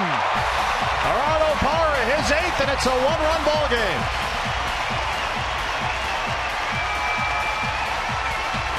That's 2, Joe. That's 2 so far. And that's also a Fulton home run, and another $150 goes to Central Arizona Mountain Rescue.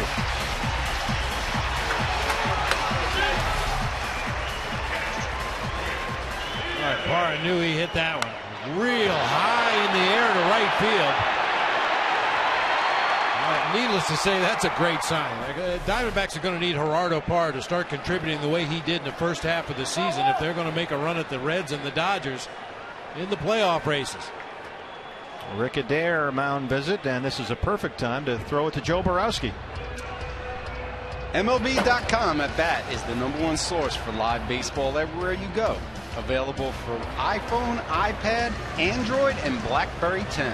At Bat delivers D-backs baseball with live audio, pitch tracking, stats, news, highlights, and more.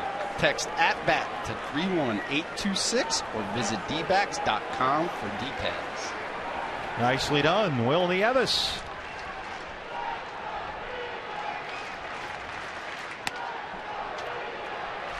Back to the home run swings. Joe, what's happened to Gonzalez here suddenly as Buck Showalter has had to get Francisco Rodriguez up? See, right now, he got burned. He was staying away to Aaron Hill, but he was staying all hard stuff. He didn't mix anything in and soft, and then Aaron finally got one that came a little bit back over the plate. Will Nieves has his hit. 3rd hit in this inning. And you see right there, that's 3 straight balls that have been hit all off fastballs. He's not changing speeds right now. Guys are getting the timing, and he's staying in a pattern right now. He's working guys away. He tried to come in on Parra, but he left it out over the plate. But he's throwing way too many fastballs right now. Is that because he might not have faith in anything else?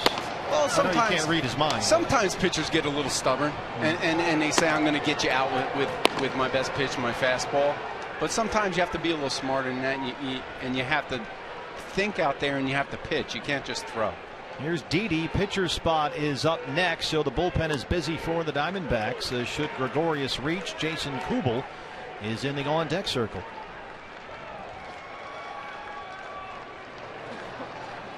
Yuri De La Rosa from the left-hand side, Will Harris from the right.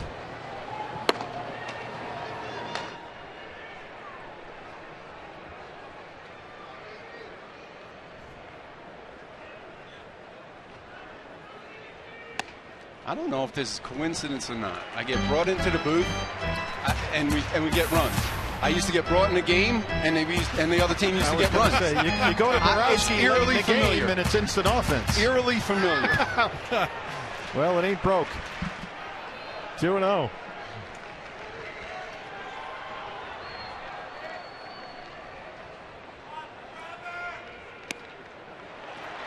Three and 0. Boy, the wheels are coming off for this guy right here.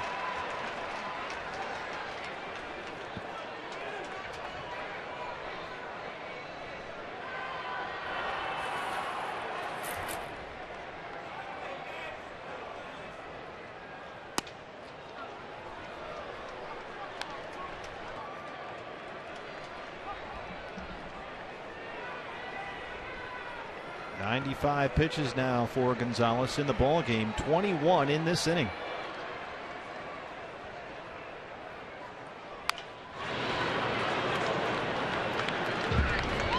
Right to John Thorson. And the good part about this, now it's 3-2, 2 outs. You're going to have the first base. He's going to be out on the pitch, so anything in the gap gives him a good chance to score. 3 and 2, 2 outs. There is Nieves. Davis playing behind the runner. Nieves will be off with a pitch.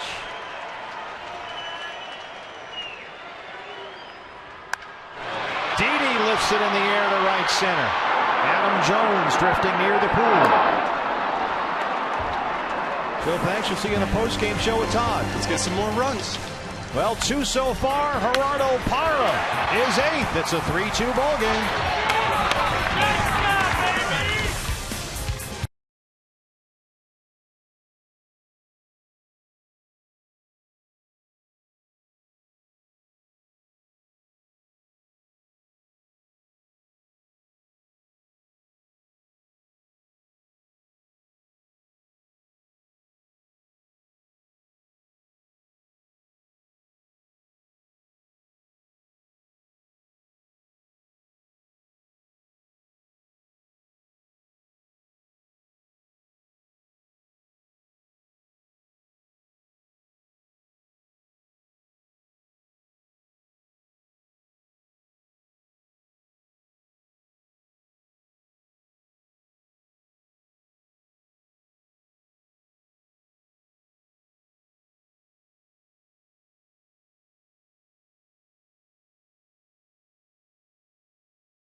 Everybody's checking their scores on their phones. Reds and Cubs are in extras at Wrigley, and the Dodgers are trailing the Mets right now in LA.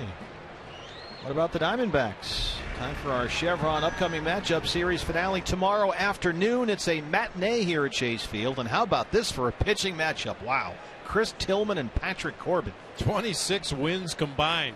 Should be a good one. Looking forward to that one. Now this is interesting. Randall Delgado went out there to throw his warm-up pitches. Urrutia was announced hitting for the pitcher.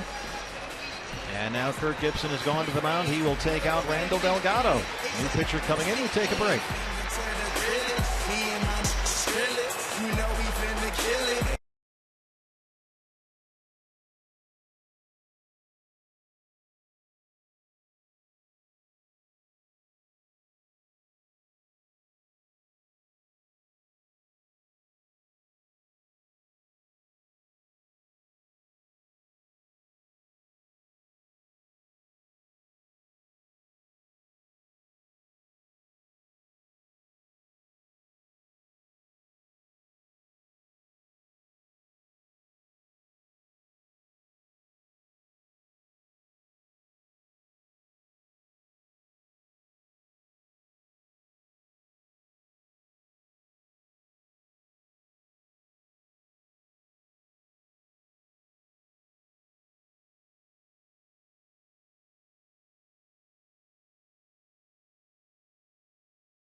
2014 season tickets are on sale right now. And don't forget, season ticket holders get to choose the best seats for the lowest prices. And you can use a new 12-month flexible payment plan. Plus, when you buy right now, you get priority to purchase postseason tickets. So buy or renew your 2014 season tickets right now at your convenience. You can call 602-462-4600. Or you can go online at dbacks.com/tickets. So far, like what you've seen from the little left-hander, Yuri De La Rosa, recalled from AAA Reno on August 11th. So far this season, in 2 appearances now at the big league level, he has held opponents scoreless in 3 games. Saw him the last game of that Met series. Came in to strike out Daniel Murphy with a runner at third base. He'll face Henry Urruti at a pinch hit. He is hitting for the pitcher.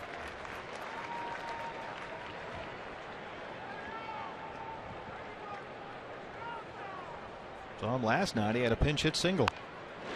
Right back to the mound. De La Rosa gets his man. 1 away.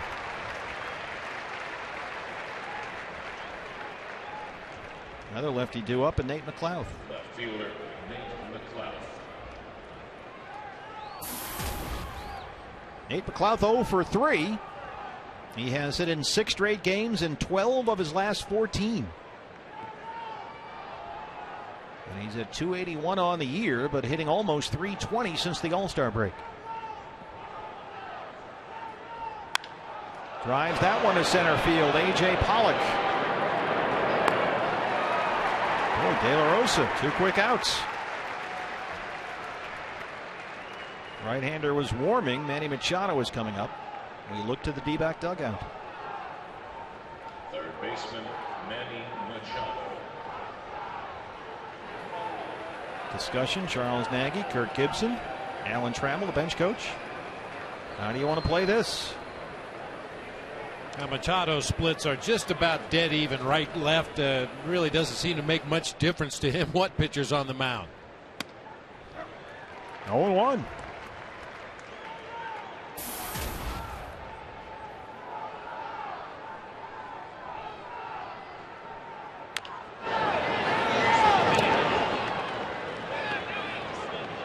People have asked Buck Showalter how Manny Machado has accomplished so much already, having just turned 21. And Buck, I thought, had an interesting answer. He said what he thought was very important was that Machado has watched a lot of baseball. He's a fan of the game. And his manager has watched Machado on the bench. He sees that he's engaged. He's into the game. He stays connected, doesn't coast or take days off. And Buck said that allows me to trust him.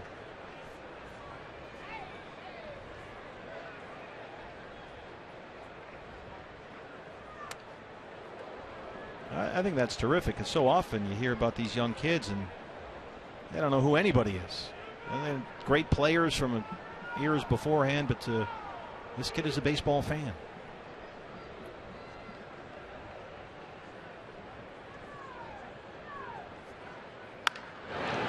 Didi Gregorius from the edge of the grass. And a great scoop by Paul Goldschmidt. And Yuri De La Rosa works a 1-2-3-8. It's a 1-run ball game as we head to the home half.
some DD defense here. It's our Chaz Roberts air conditioning cool play of the game.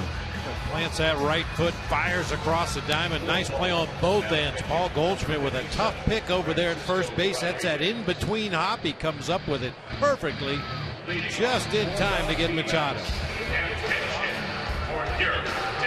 New pitcher for the Orioles. Once had 62 saves in a season. That was 2008. It's former Brewer and Met great Francisco Rodriguez. K-Rod, acquired from Milwaukee for a minor league infielder last month. He made his Orioles debut July 25th. He has allowed so far with Baltimore 4 home runs, so keep that in mind as Jason Kubel hits for the pitcher to lead off the 8th.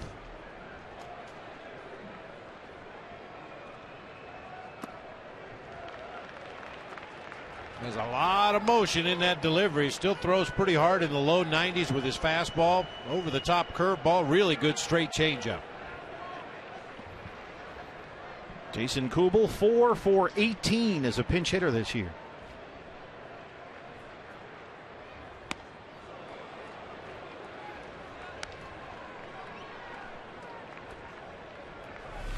A lot of moving parts out there for K-Rod. Early in his career, you could run like crazy if you ever got anybody on base against him.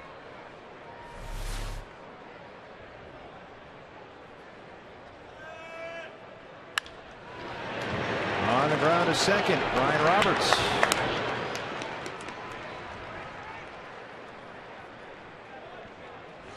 Hey fans, we invite you to play Kachinko by signing up at one of the 16 interactive kiosks right here at Chase Field during any Arizona Diamondbacks regular season home game. Diamondbacks looking for a base runner, 1 out in the 8th. It's A.J. Pollock who's 0 for 3.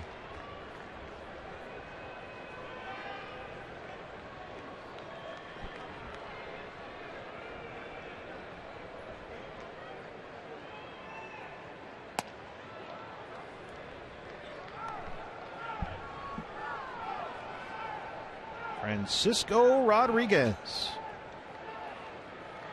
Yeah, it does look quite different without the goggles. I don't know if I've ever seen him without those big protective goggles out there on the mound. Oof. Now he looks a little more familiar. When he joined the Orioles, he had 304 saves. 21st in baseball history.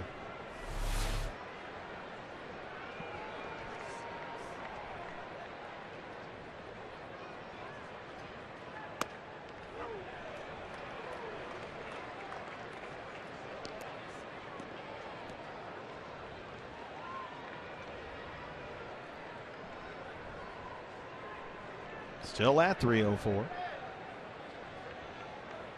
Orioles trying to strengthen their bullpen to get to Jim Johnson, who's been terrific as their closer. 1-2. 2 down.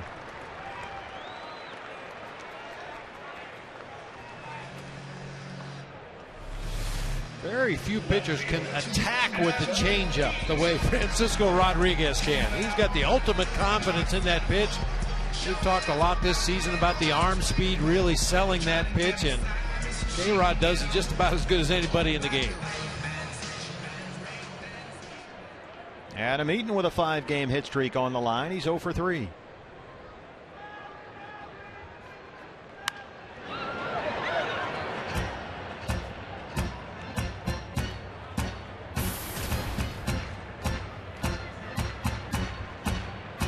Going to the 11th at Wrigley Field. The Reds, the team just ahead of the Diamondbacks for that second NL wild card, are tied with the Cubs 4-4.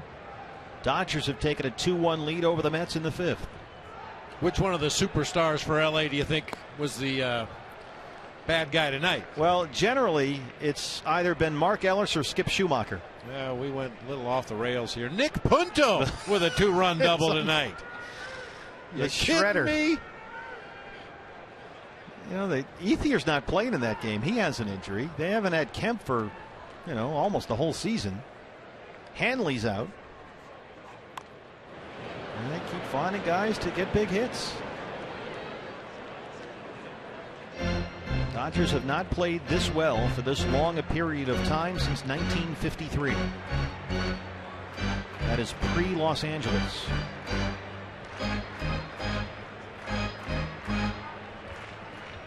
(21-3) since the All-Star game. Oh my! 1-2 to Adam Eaton.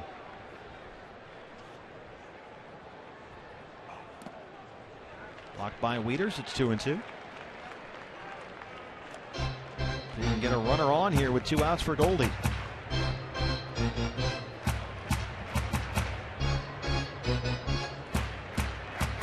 Goldie 1 for 3. He singled in the 4th.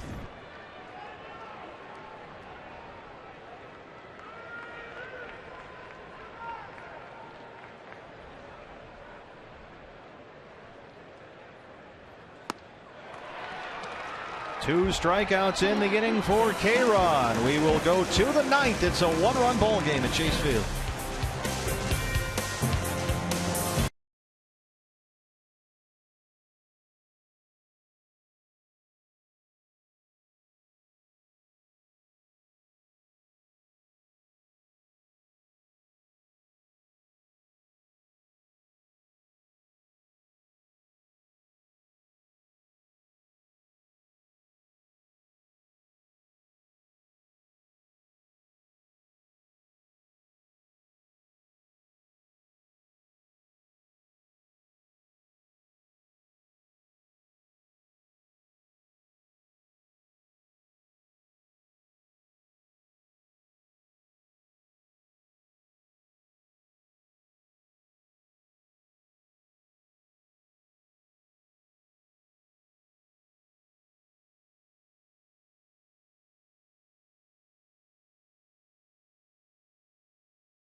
Iconic Oriole. Well, 36% went Ripken.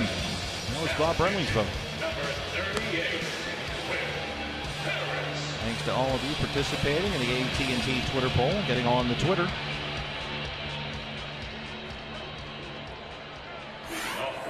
Number 2 right there, next to right next to us in the booth here, broadcasting from Masson, along with the great Gary Thorne, the great Jim Palmer, Hall of Famer. New pitcher for the Diamondbacks, Will Harris.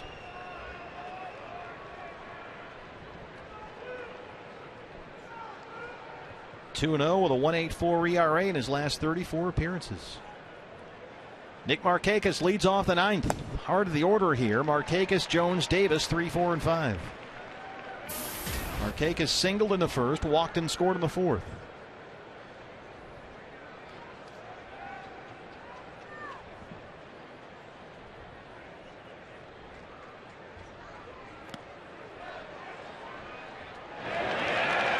Yes, he went, says Ted Barrett, the crew chief.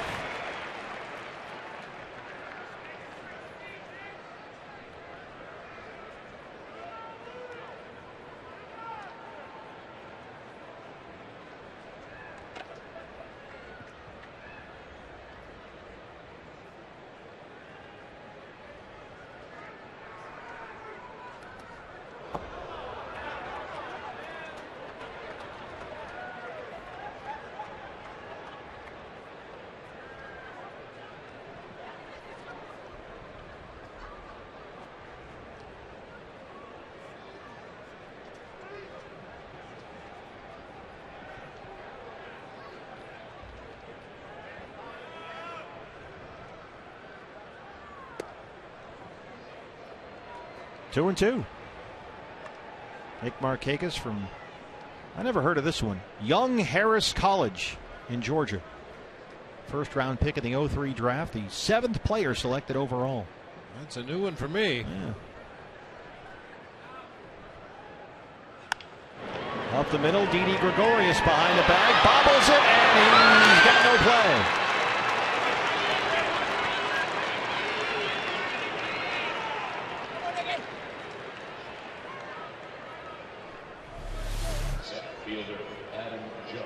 Got him on the heel of the glove and then up off the chest. Just didn't look it all the way into the glove by the time he recovers and makes that off balance throw. Markakis has reached on an E6. Leadoff man on, and don't put runners on ahead of these guys. Here's Adam Jones, the cleanup hitter. He's 0 for 3.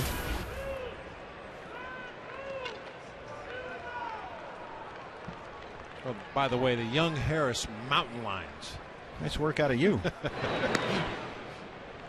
Nick Markakis, the pride of Young Harris College. He was the 7th player selected overall in the 03 draft. He was picked 6 spots before the Blue Jays took Aaron Hill out of LSU. And they're both over there right now.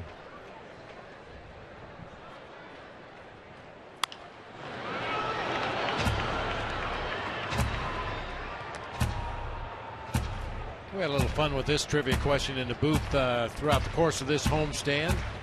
5 major league players this season with at least 20 homers and at least 10 stolen bases. A couple of them jump to mind immediately. One of them plays first base for the Diamondbacks. Another one is the guy at the plate right now, Adam Jones, 24 homers, 10 stolen bases.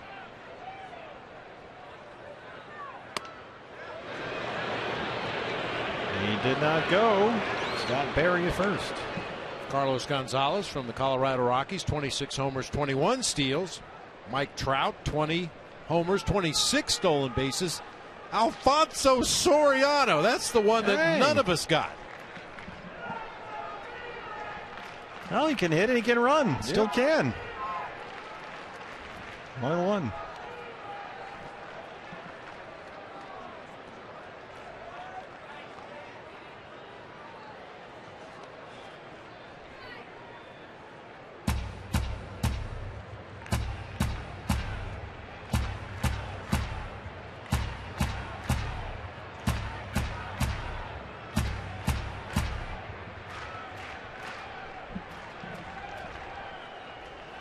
This is really the only reason I like interleague play still. The opportunity to see guys like Adam Jones. You know, you read a lot about him, you hear a lot about him, you see his name littered all over the leaders in the American League, and normally don't get a chance to see him play. Didi, Aaron Hill, Goldie, they roll it. Erase the error. Double play, 2 down.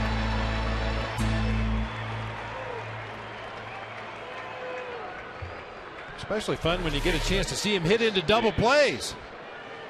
Didi with a redeemer. That's what every infielder wants. After you've made an error, hit the next one to me. We'll turn a double play.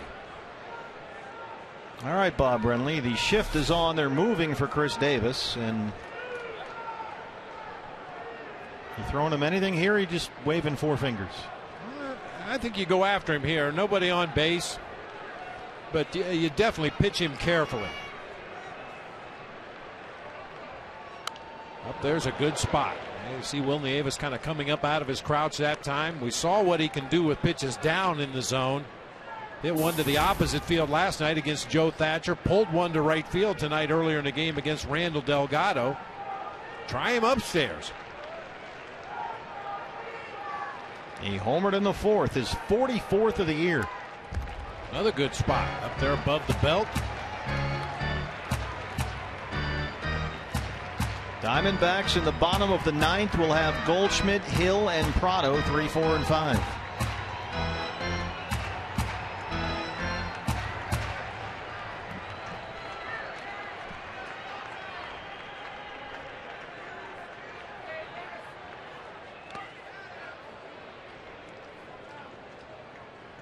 And for the 3rd pitch in a row, good spot again. If you're going to try to roll a curveball up there on an 0-2 count, you don't want to throw it for a strike, and you don't want to leave it up. If anything, you want to bounce that ball in the dirt, hopefully get a swinging strike, a chase strike. That time Davis able to lay off.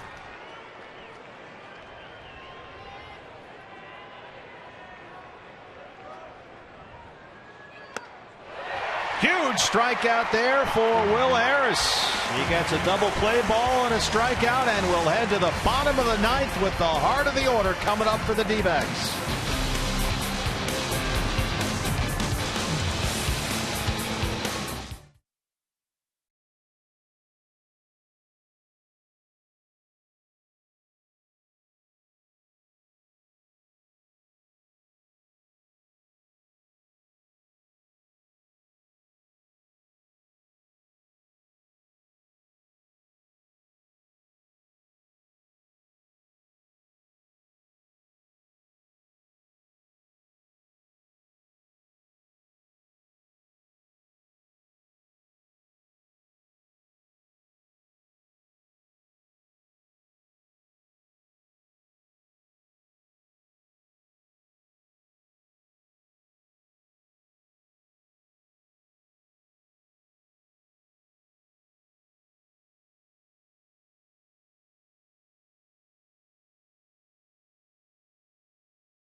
America's new 24-hour sports network.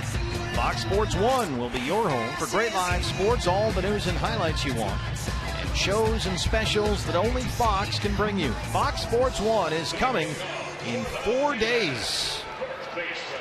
And the bottom of the ninth has arrived at Chase Field, and so has Jim Johnson. He leads the major leagues with 39 saves.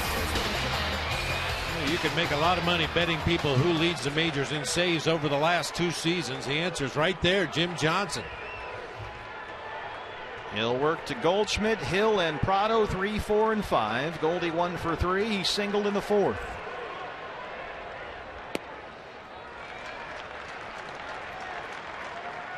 Not a big strikeout guy on the mound. He relies more on a heavy sinker. That was a good curveball. Will throw an occasional straight changeup. 2-0. Oh, you're doing some things when you can outdo those guys.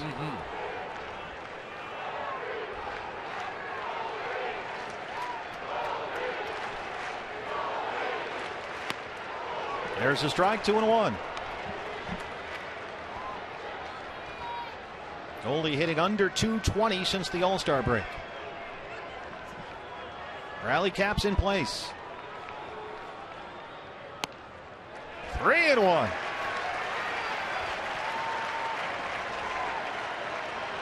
That's sort of the Fernando Rodney rally cap.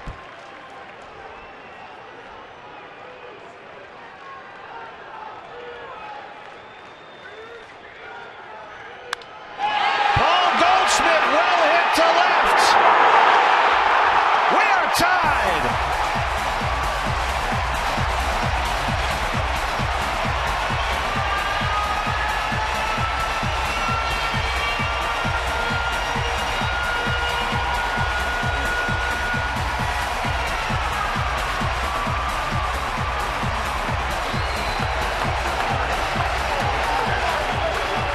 A Fulton home run. Another $150 goes to Central Arizona Mountain Rescue, number 28 for Goldie. Only the 4th home run Jim Johnson has given up all season. You have to go all the way back to May 20th, the last time he gave up a long ball. More drama at Chase Field. May 20th, the last time Jim Johnson gave up a home run. It ain't torture, but it ain't easy either. So now Aaron Hill looking to get a man aboard here and maybe win it.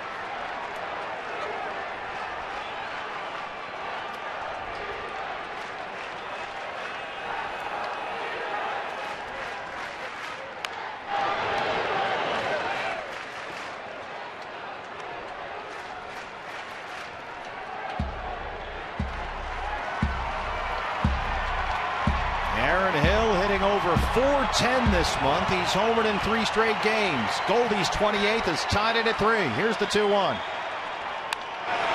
Center field, Adam Jones. 1 away.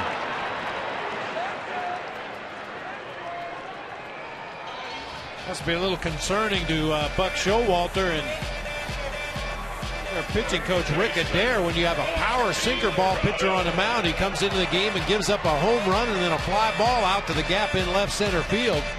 Not what they're used to seeing from Jim Johnson. He's usually ground ball, ground ball, ground ball. Well, it was a ground ball last time for Martin Prado. It delivered an RBI after Aaron Hill had tripled in the 7th. That was the Diamondbacks' first run. They have added 2 more, and a Parra homer is 8th, and a Goldie homer is 28th.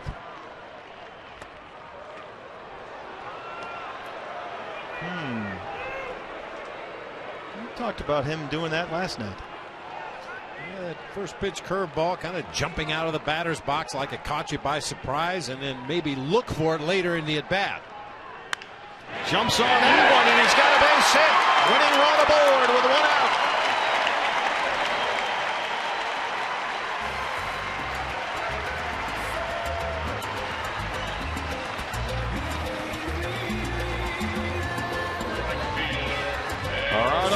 This was Parra in the 7th. His 8th of the year. Gonzalez is probably feeling pretty good about himself at that point. He gave up the triple to Aaron Hill. As you mentioned, Martin Prado drove him home with a ground ball out, but there were 2 outs in the inning, nobody on base, and Gerardo Parra promptly deposited one out there in the right field bleachers. Second consecutive blown save for Jim Johnson. Blew one against the Giants before they rolled in here to the Valley. That's a foul ball. Scott Berry, the first base umpire.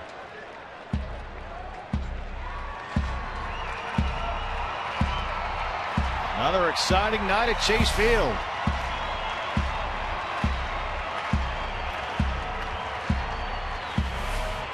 Diamondbacks had only 2 walk-offs last year. 8 already this year, including last night, and bidding for number 9 right here. 0-1 to Parra, winning run at first. Rally masks on. Swing and a miss, 0-2.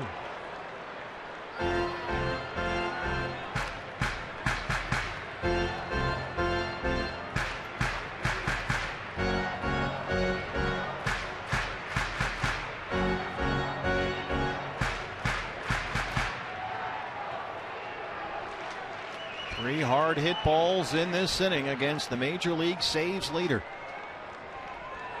including that guy's 28th home run that tied it.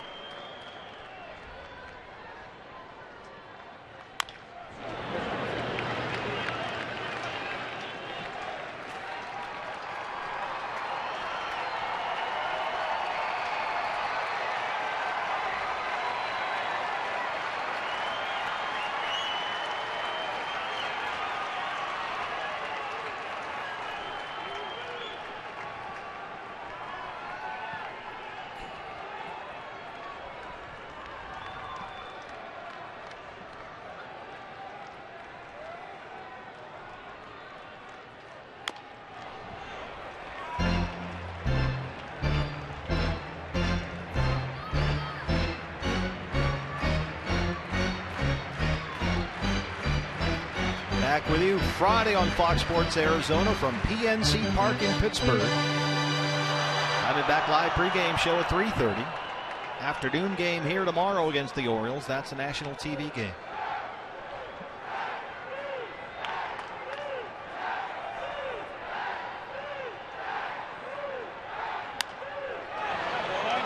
Battling. Give him a chance to make a mistake. Foul off the tough ones. Try to put a good swing on the balls in the strike zone.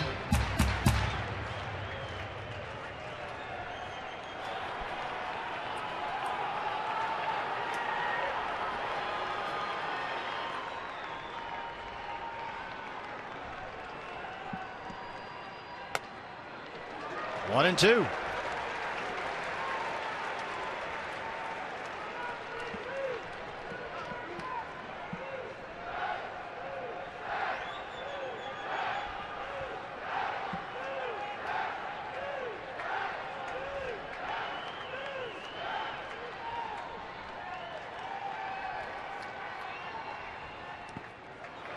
Leaders keeps it in front. Parra back even now.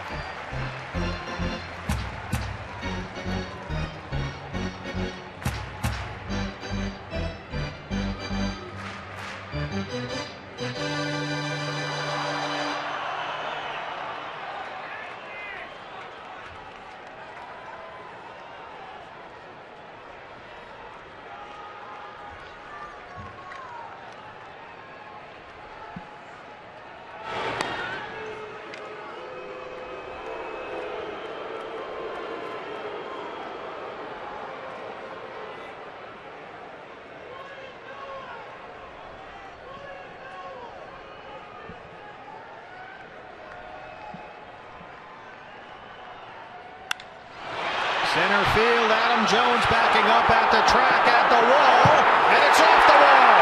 They will stop Prado at third.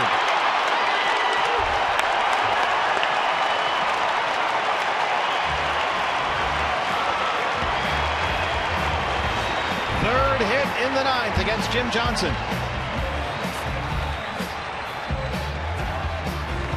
Well, I'll tell you what, partner, only a superior defensive play by Adam Jones out there in center field kept this game from being over right now. played that carom about as perfectly as you possibly can. Parra finally gets that mistake pitch. Jones gets back to the wall. I mean, he played that tough hop off the wall. Prado gets all the way out there to second base waiting to see what happens.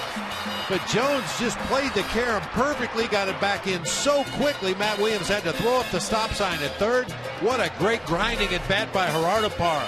Buck Showalter out for a pep talk that concludes here. Winning run 90 feet away with one out.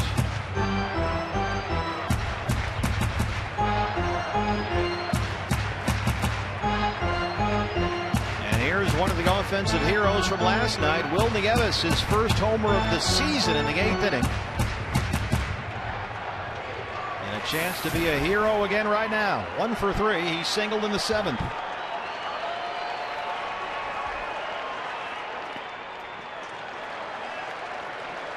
Orioles infield is in on the edge of the grass. Outfield drawn well in too. I get the feeling this might be a pitch around situation here for Will Nieves. I don't think the Orioles care if they walk him in this situation. It would load the bases, set up a potential double play with Didi Gregorius at the plate. There's only one run out there that matters, and that's Prado at third.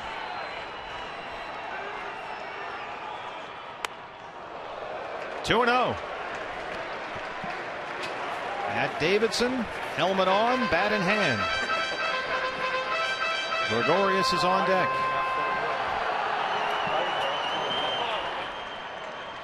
If they walk Nieves or pitch around him, are you letting Didi hit? Yeah, I think you have to let Didi hit. I would assume Davidson's ready for that pitcher spot after Didi, should we get that far.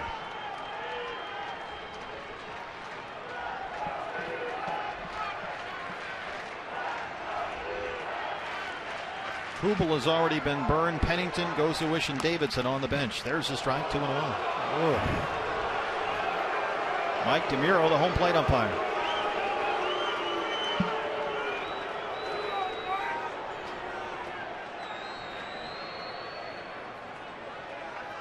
Diamondbacks got their 8th walk-off hit last night, looking for back-to-backs right here. 2-1. 3-1.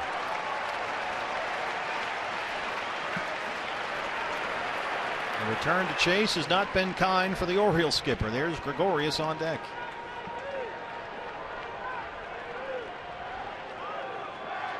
Davidson in the hole.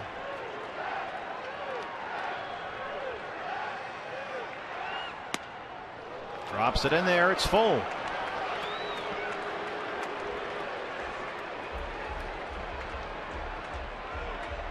This is where you might have a chance if you're Will Nieves. It's clear to me the Orioles are kind of pitching around Will in this situation, but once you get to that 2-strike count, it's just human nature to want to go ahead, try to throw that one last strike. He did. Nieves strikes out, 2 down. Here's Didi. 96-mile-per-hour sinker. The only real hittable pitch he got in the entire sequence, just a little tardy that time. Gregorius is 0 for 3. Martin Prado, the winning run at third. Gerardo Parra aboard at second.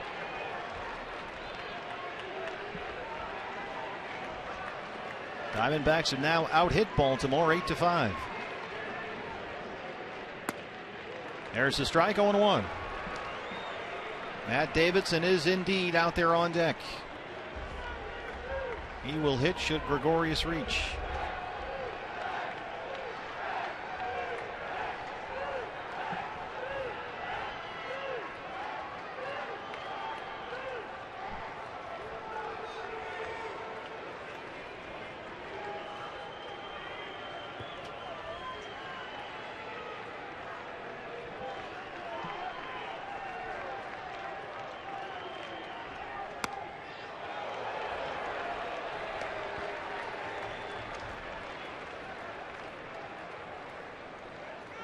Reds have one in Chicago, 6-4.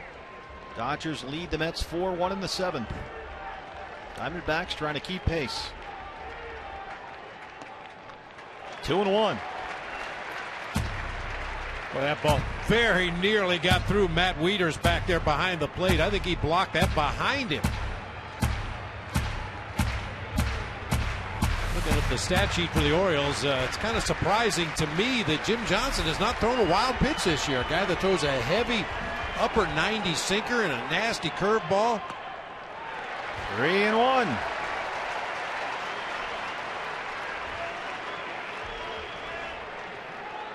Matt Davidson waits.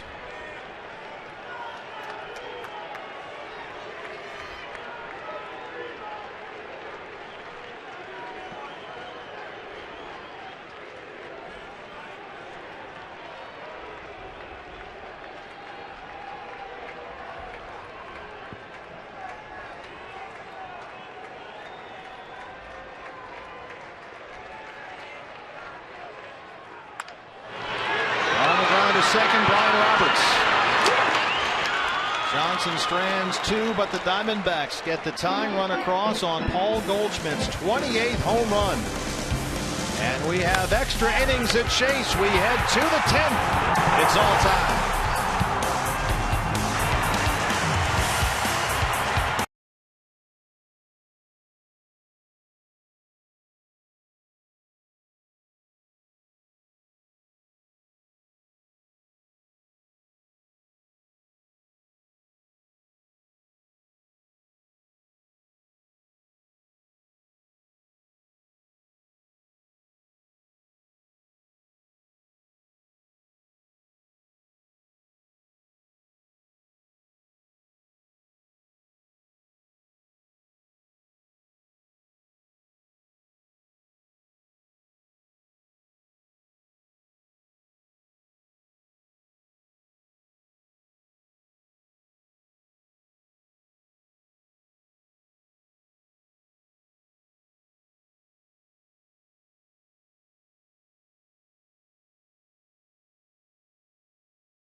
By Jack Link's Beef Jerky all season long. Jack Link's Beef Jerky. Feed your wild side. Feed it. Extra innings at Chase Field. 3-3 in the 10th. And Bob Brenly, the closer, is on for the Diamondbacks. Talked about it all the time. This is standard operating procedure for most major league managers. You save the tie at home because you're going to get last at bat in the ball game. So Brad Ziegler on here to work to Matt Wieters, J.J. Hardy, and Brian Roberts. Brad worked the 9th inning last night. He wound up the winning pitcher.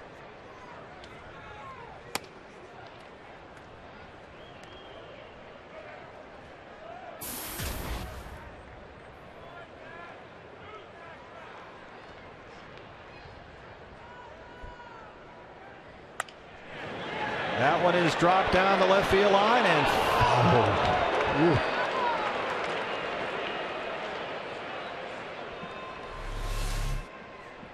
Got jammed badly, just fought it off down that left field line, about a foot foul.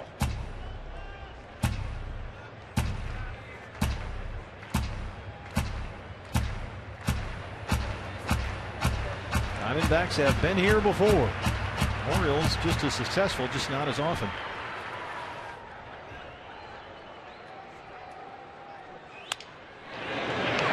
Right into the shift. Prado has it, one away.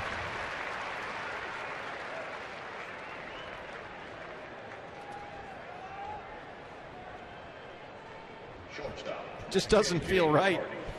recording all these 5 putouts when he's almost over there by first base. But yeah, I put L5, but then I put a little dot over on the right side of the field to indicate that Martin was playing on the right side with that shift. That's the second time Wieters has lined right into the teeth of the shift. That one a little broken bat floater. Earlier in the game, a line drive to Aaron Hill out there in shallow right field.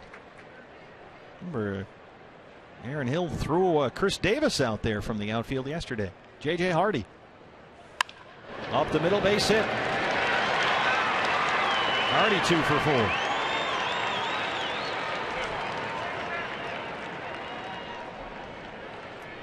Second baseman, Brian Roberts.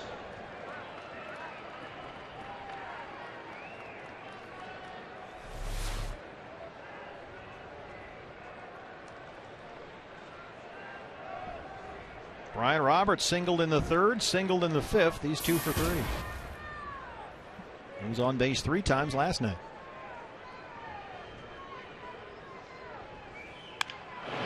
There's the ground ball. Goldie with a nice play. Didi, and he's got no play. Nobody home at first. Ziegler late getting over there, and Roberts is aboard.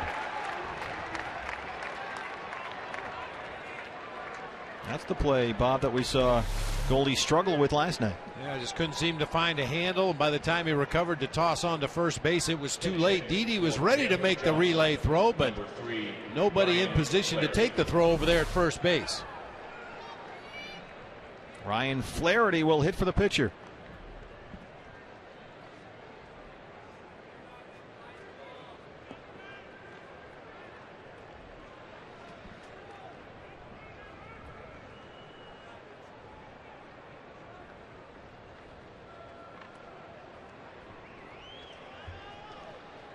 Last season, the first in the big leagues for Ryan Flaherty. 77 games for the Orioles, hit .216. He's right at .214 this year.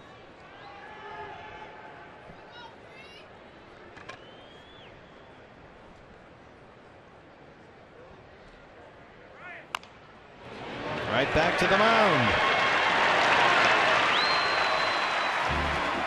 We'll head to the bottom of the 10th to chase.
The trade brought to you by our friends at Ram Trucks, and once again it's the long ball working for the Diamondbacks.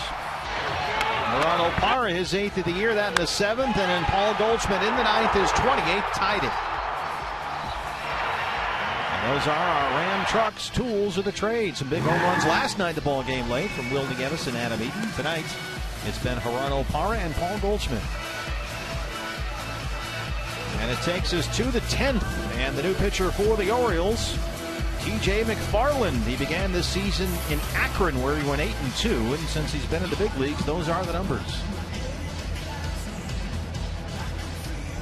He was was originally drafted by the Cleveland Indians back in the 07 draft in the 4th round, picked as a Rule 5 pick by the Baltimore Orioles.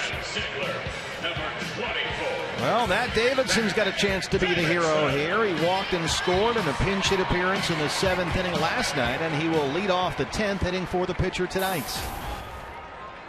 Matt went 1 for 3 with a single in his major league debut Sunday against the Mets. There's a strike, 0-1. Matt Davidson, 22 years old, hitting .278 when he got the call from Reno. 16 homers and 68 RBIs.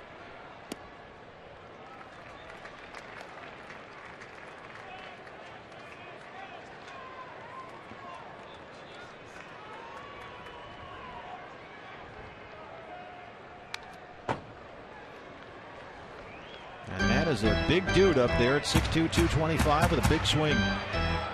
Got some length.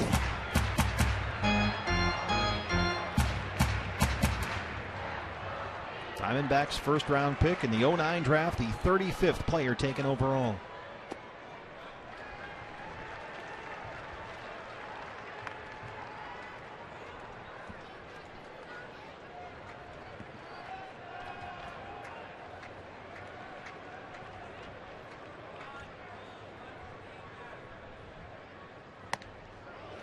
Lays off that one. It's full 3-2. Had some good patience in the ball game last night. Drew a base on balls in that 7th inning. Later came around to score.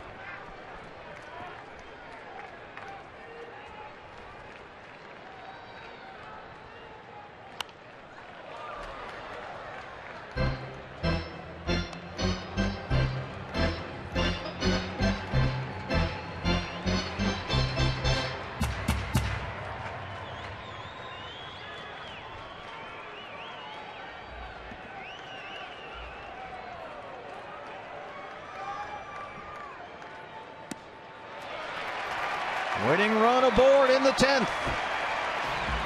Matt Davidson walked and scored as a pinch hitter last night. Maybe he can go 2 for 2.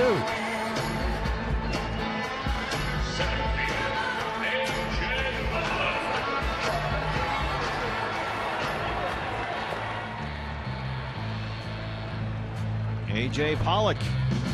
Matt Wieters will signal in the defense to the infield.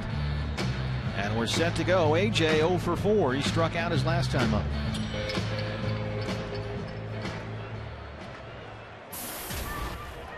Orioles certainly expecting a sacrifice bunt. Machado already drawn in at third base. We expect Davis to charge as the pitch is being delivered. Pollock squares and gets it down. Wieters has a play at second. And they can't turn the double play. They erase Davidson. Pollock aboard now with 1 out.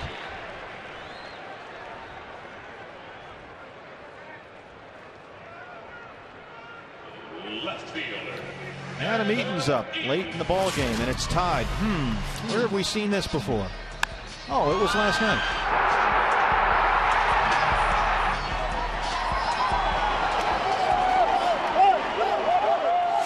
Well, with any luck, maybe he'll black out again. Said he doesn't really remember anything about the at-bat.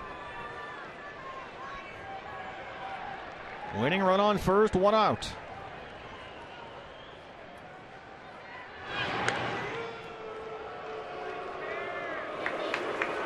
Lifeguard out there in case Adam hits another walk-off into the pool. Don't want our scuba cameraman to have some issues. Guys out there like Dustin Hoffman in The Graduate.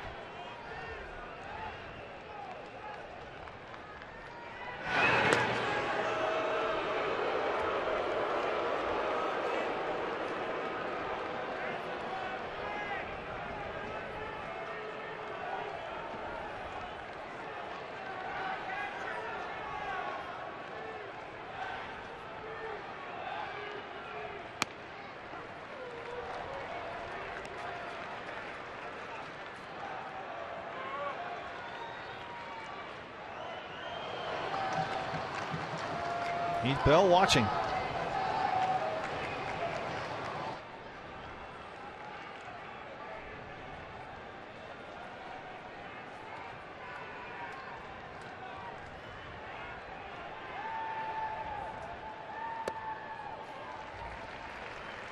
Very early in my career with the San Francisco Giants, I faced a similar situation late in the ball game, and right before I left the on-deck circle, Reggie Smith, who was kind of finishing his career with the Giants after being a great Dodger for so long, called me back to the on-deck circle. He said, "Hey, kid, if you feel like you're going to hit into a double play, strike out."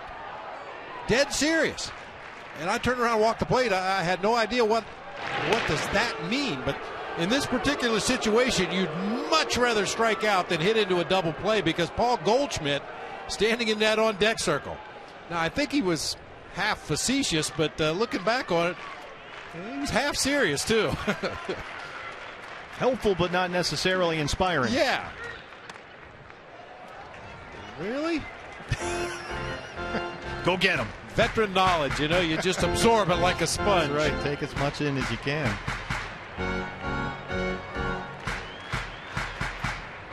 Goldie on deck. Adam Eaton has hit safely in 5 straight and 6 of his last 7 games. 3-1.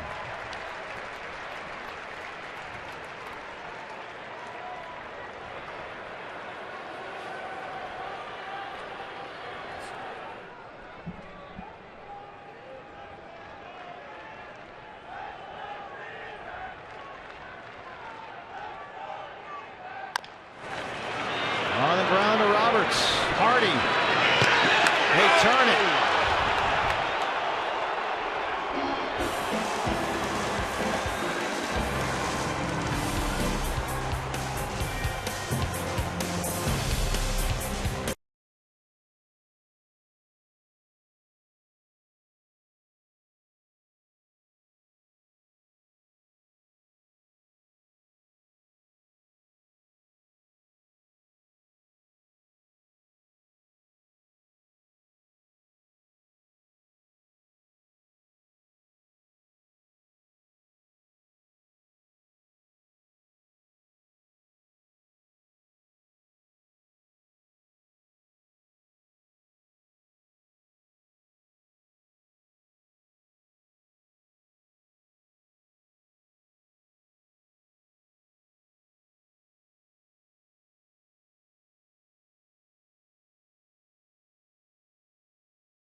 Jerky all season long. Jack Link's beef jerky. Feed your wild side. Bob Brenly, 2 things not to like about that play. 1, the call at first by umpire Scott Perry, but notably Adam Eaton not running all the way out of the box. Yeah, slowed down about halfway down the line and then tried to turn it on again. And even with all that, he beats the play easily at first base. But why even make it close? I say it all the time. When one of your calling cards is speed, use it all the time. Don't use it selectively. Adam Eaton made that a closer play than it had to be at first base, and even though he did beat it out, slowing up down that first baseline, cost Paul Goldschmidt an at-bat right there with a runner on base in extra innings. The Heath Bell experience on for the Diamondbacks. He will work the 11th inning against Nate McLouth, Manny Machado, Nick Markakis, top of the order for Baltimore. We saw Heath Bell pitch last night. He was terrific, came in the 8th inning.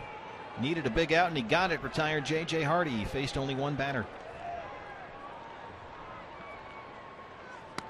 Nate McLouth 0 for 4. He takes a strike. Six-game hit streak on the line for McLouth. He's hit in 12 of his last 14.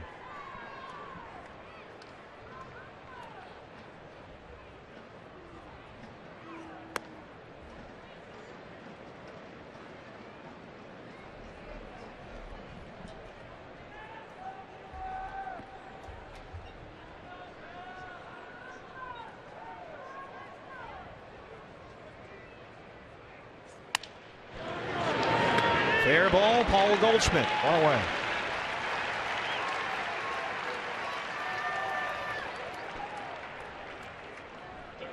Brings up Manny Machado. Machado is 0 for 4.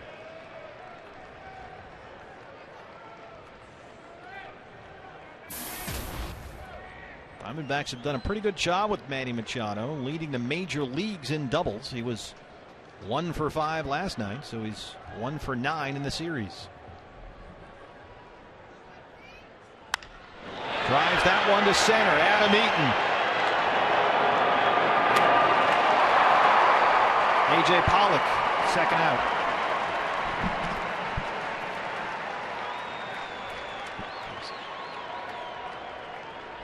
Two down. Here's Markakis.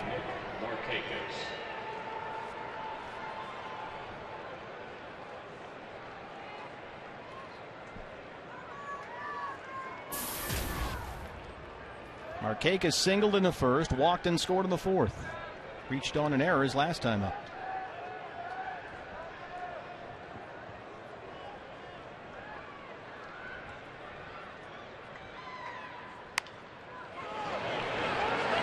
Eaton on the run near the line. Can't get there.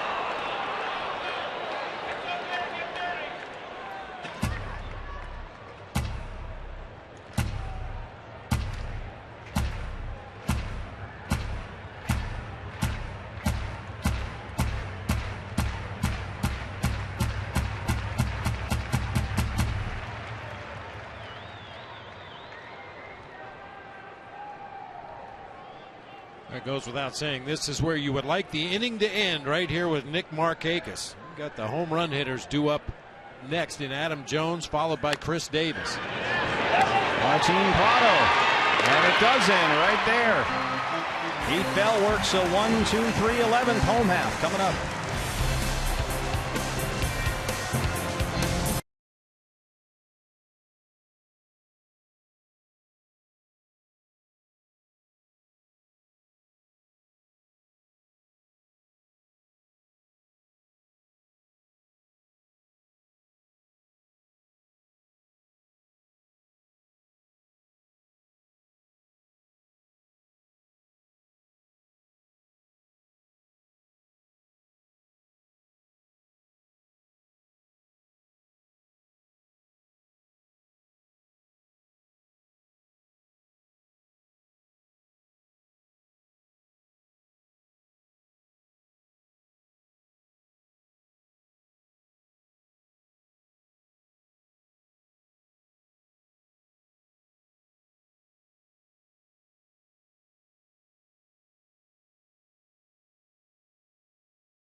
And the heart of the order coming up.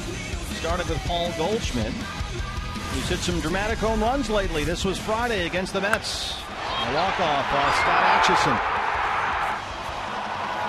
And then in his last at-bat to lead off the bottom of the ninth against Orioles closer Jim Johnson. 28 home runs on the season for Goldie. 5 of those have come in the ninth inning. And he will lead off the 11th.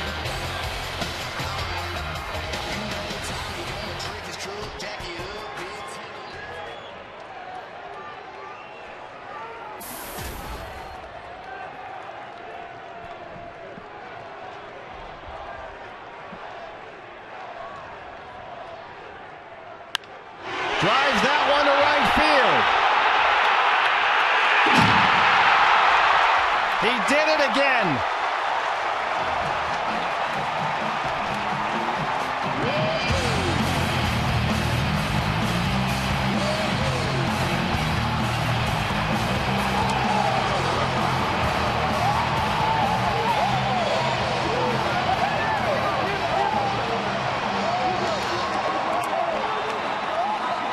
Diamondbacks with 2 walk-offs last season. That is number 9 on the year this year, and their 2nd in a row. Goldie walks them off. Oh, what a beautiful thing. Been a little bit of a struggle here in the month of August for Goldie. Only 10 base hits. 5 of them have left the ballpark. Tremendous opposite field power. Took a low fastball out over the plate. See you tomorrow. The Diamondbacks, 25th win in their last at-bat, most of the major leagues. Their 26th win in a 1-run ball game, also the most of the major leagues. They win in extra innings for the 11th time this year. No team in the majors has won more in extras. Walk-off number 8 last night, walk-off number 9 tonight. Jody Jackson is downstairs with tonight's walk-off hero. Yes, Paul Goldschmidt with the walk-off here tonight, 9th of the season for the Diamondbacks. 3rd on this homestand, and 2 of them have come off your bat, and it seems like the punishment just gets stronger and stronger. How does it feel right now to win, especially 2 nights in a row, being able to do this? Oh, it's fun. I mean, it's fun. Yeah, you get to do this every night. I mean, guys kept battling. We didn't score early, and, pitching did a good job keeping it close, and we were able to score a few at the end. These fans were chanting MVP a moment ago. When you hit the home run in the 9th, it was your 5th in the 9th this season. That's more than anyone in the league. What is going through your mind late in games that you're able to deliver like this? I mean, honestly, I just said get on, let Aaron drive me in, and tried to, just get on base. And, luckily he was down the line and was able to get out of there. I'm getting a little bit of protection. Apparently I complained about dirt and water, and this is what I get. But Goldie, to be able to do this and claw back as a team, Miguel Gonzalez had things rolling early on in this game. You guys again tonight started it in the 7th. Better late than never. I imagine that's the feeling in that dugout, right? Yeah, I mean, obviously we like to score early, but, he had some good stuff. We made a few adjustments, scored some runs, and then, come back in the 9th, and then, an 11th inning, I think, and, it's fun. It was a good one. The innings run together at this point. One last thing. It seems like of late, when you get a hit, it's a home run about half the time of late. What's going on at the plate for you right now with the power swing? Man, I just try to hit the ball hard. I've hit some line drives that have been at guys, and those are outs, and able to get a few in there. So just try to keep hitting the ball hard, and hopefully keep winning. 29 home runs this season. Thanks, Goldie. Yeah, thank you. He's going to go in and clean up, guys. And the fans on their feet here, and they have stuck around for this post-game interview. It's happened a lot this season, but it's always exciting. Paul Goldschmidt wins it again. Todd and Joe? Jody, thank you very much. Our sidebar sponsor has got to be Bubblegum. It has to be. Someone needs to hit the streets and go for Bazooka Joe. All right, Jody, thank you very much. Our coverage of the Arizona Diamondbacks continues into the night here at Chase Field. Diamondbacks Live brought to you by CenturyLink.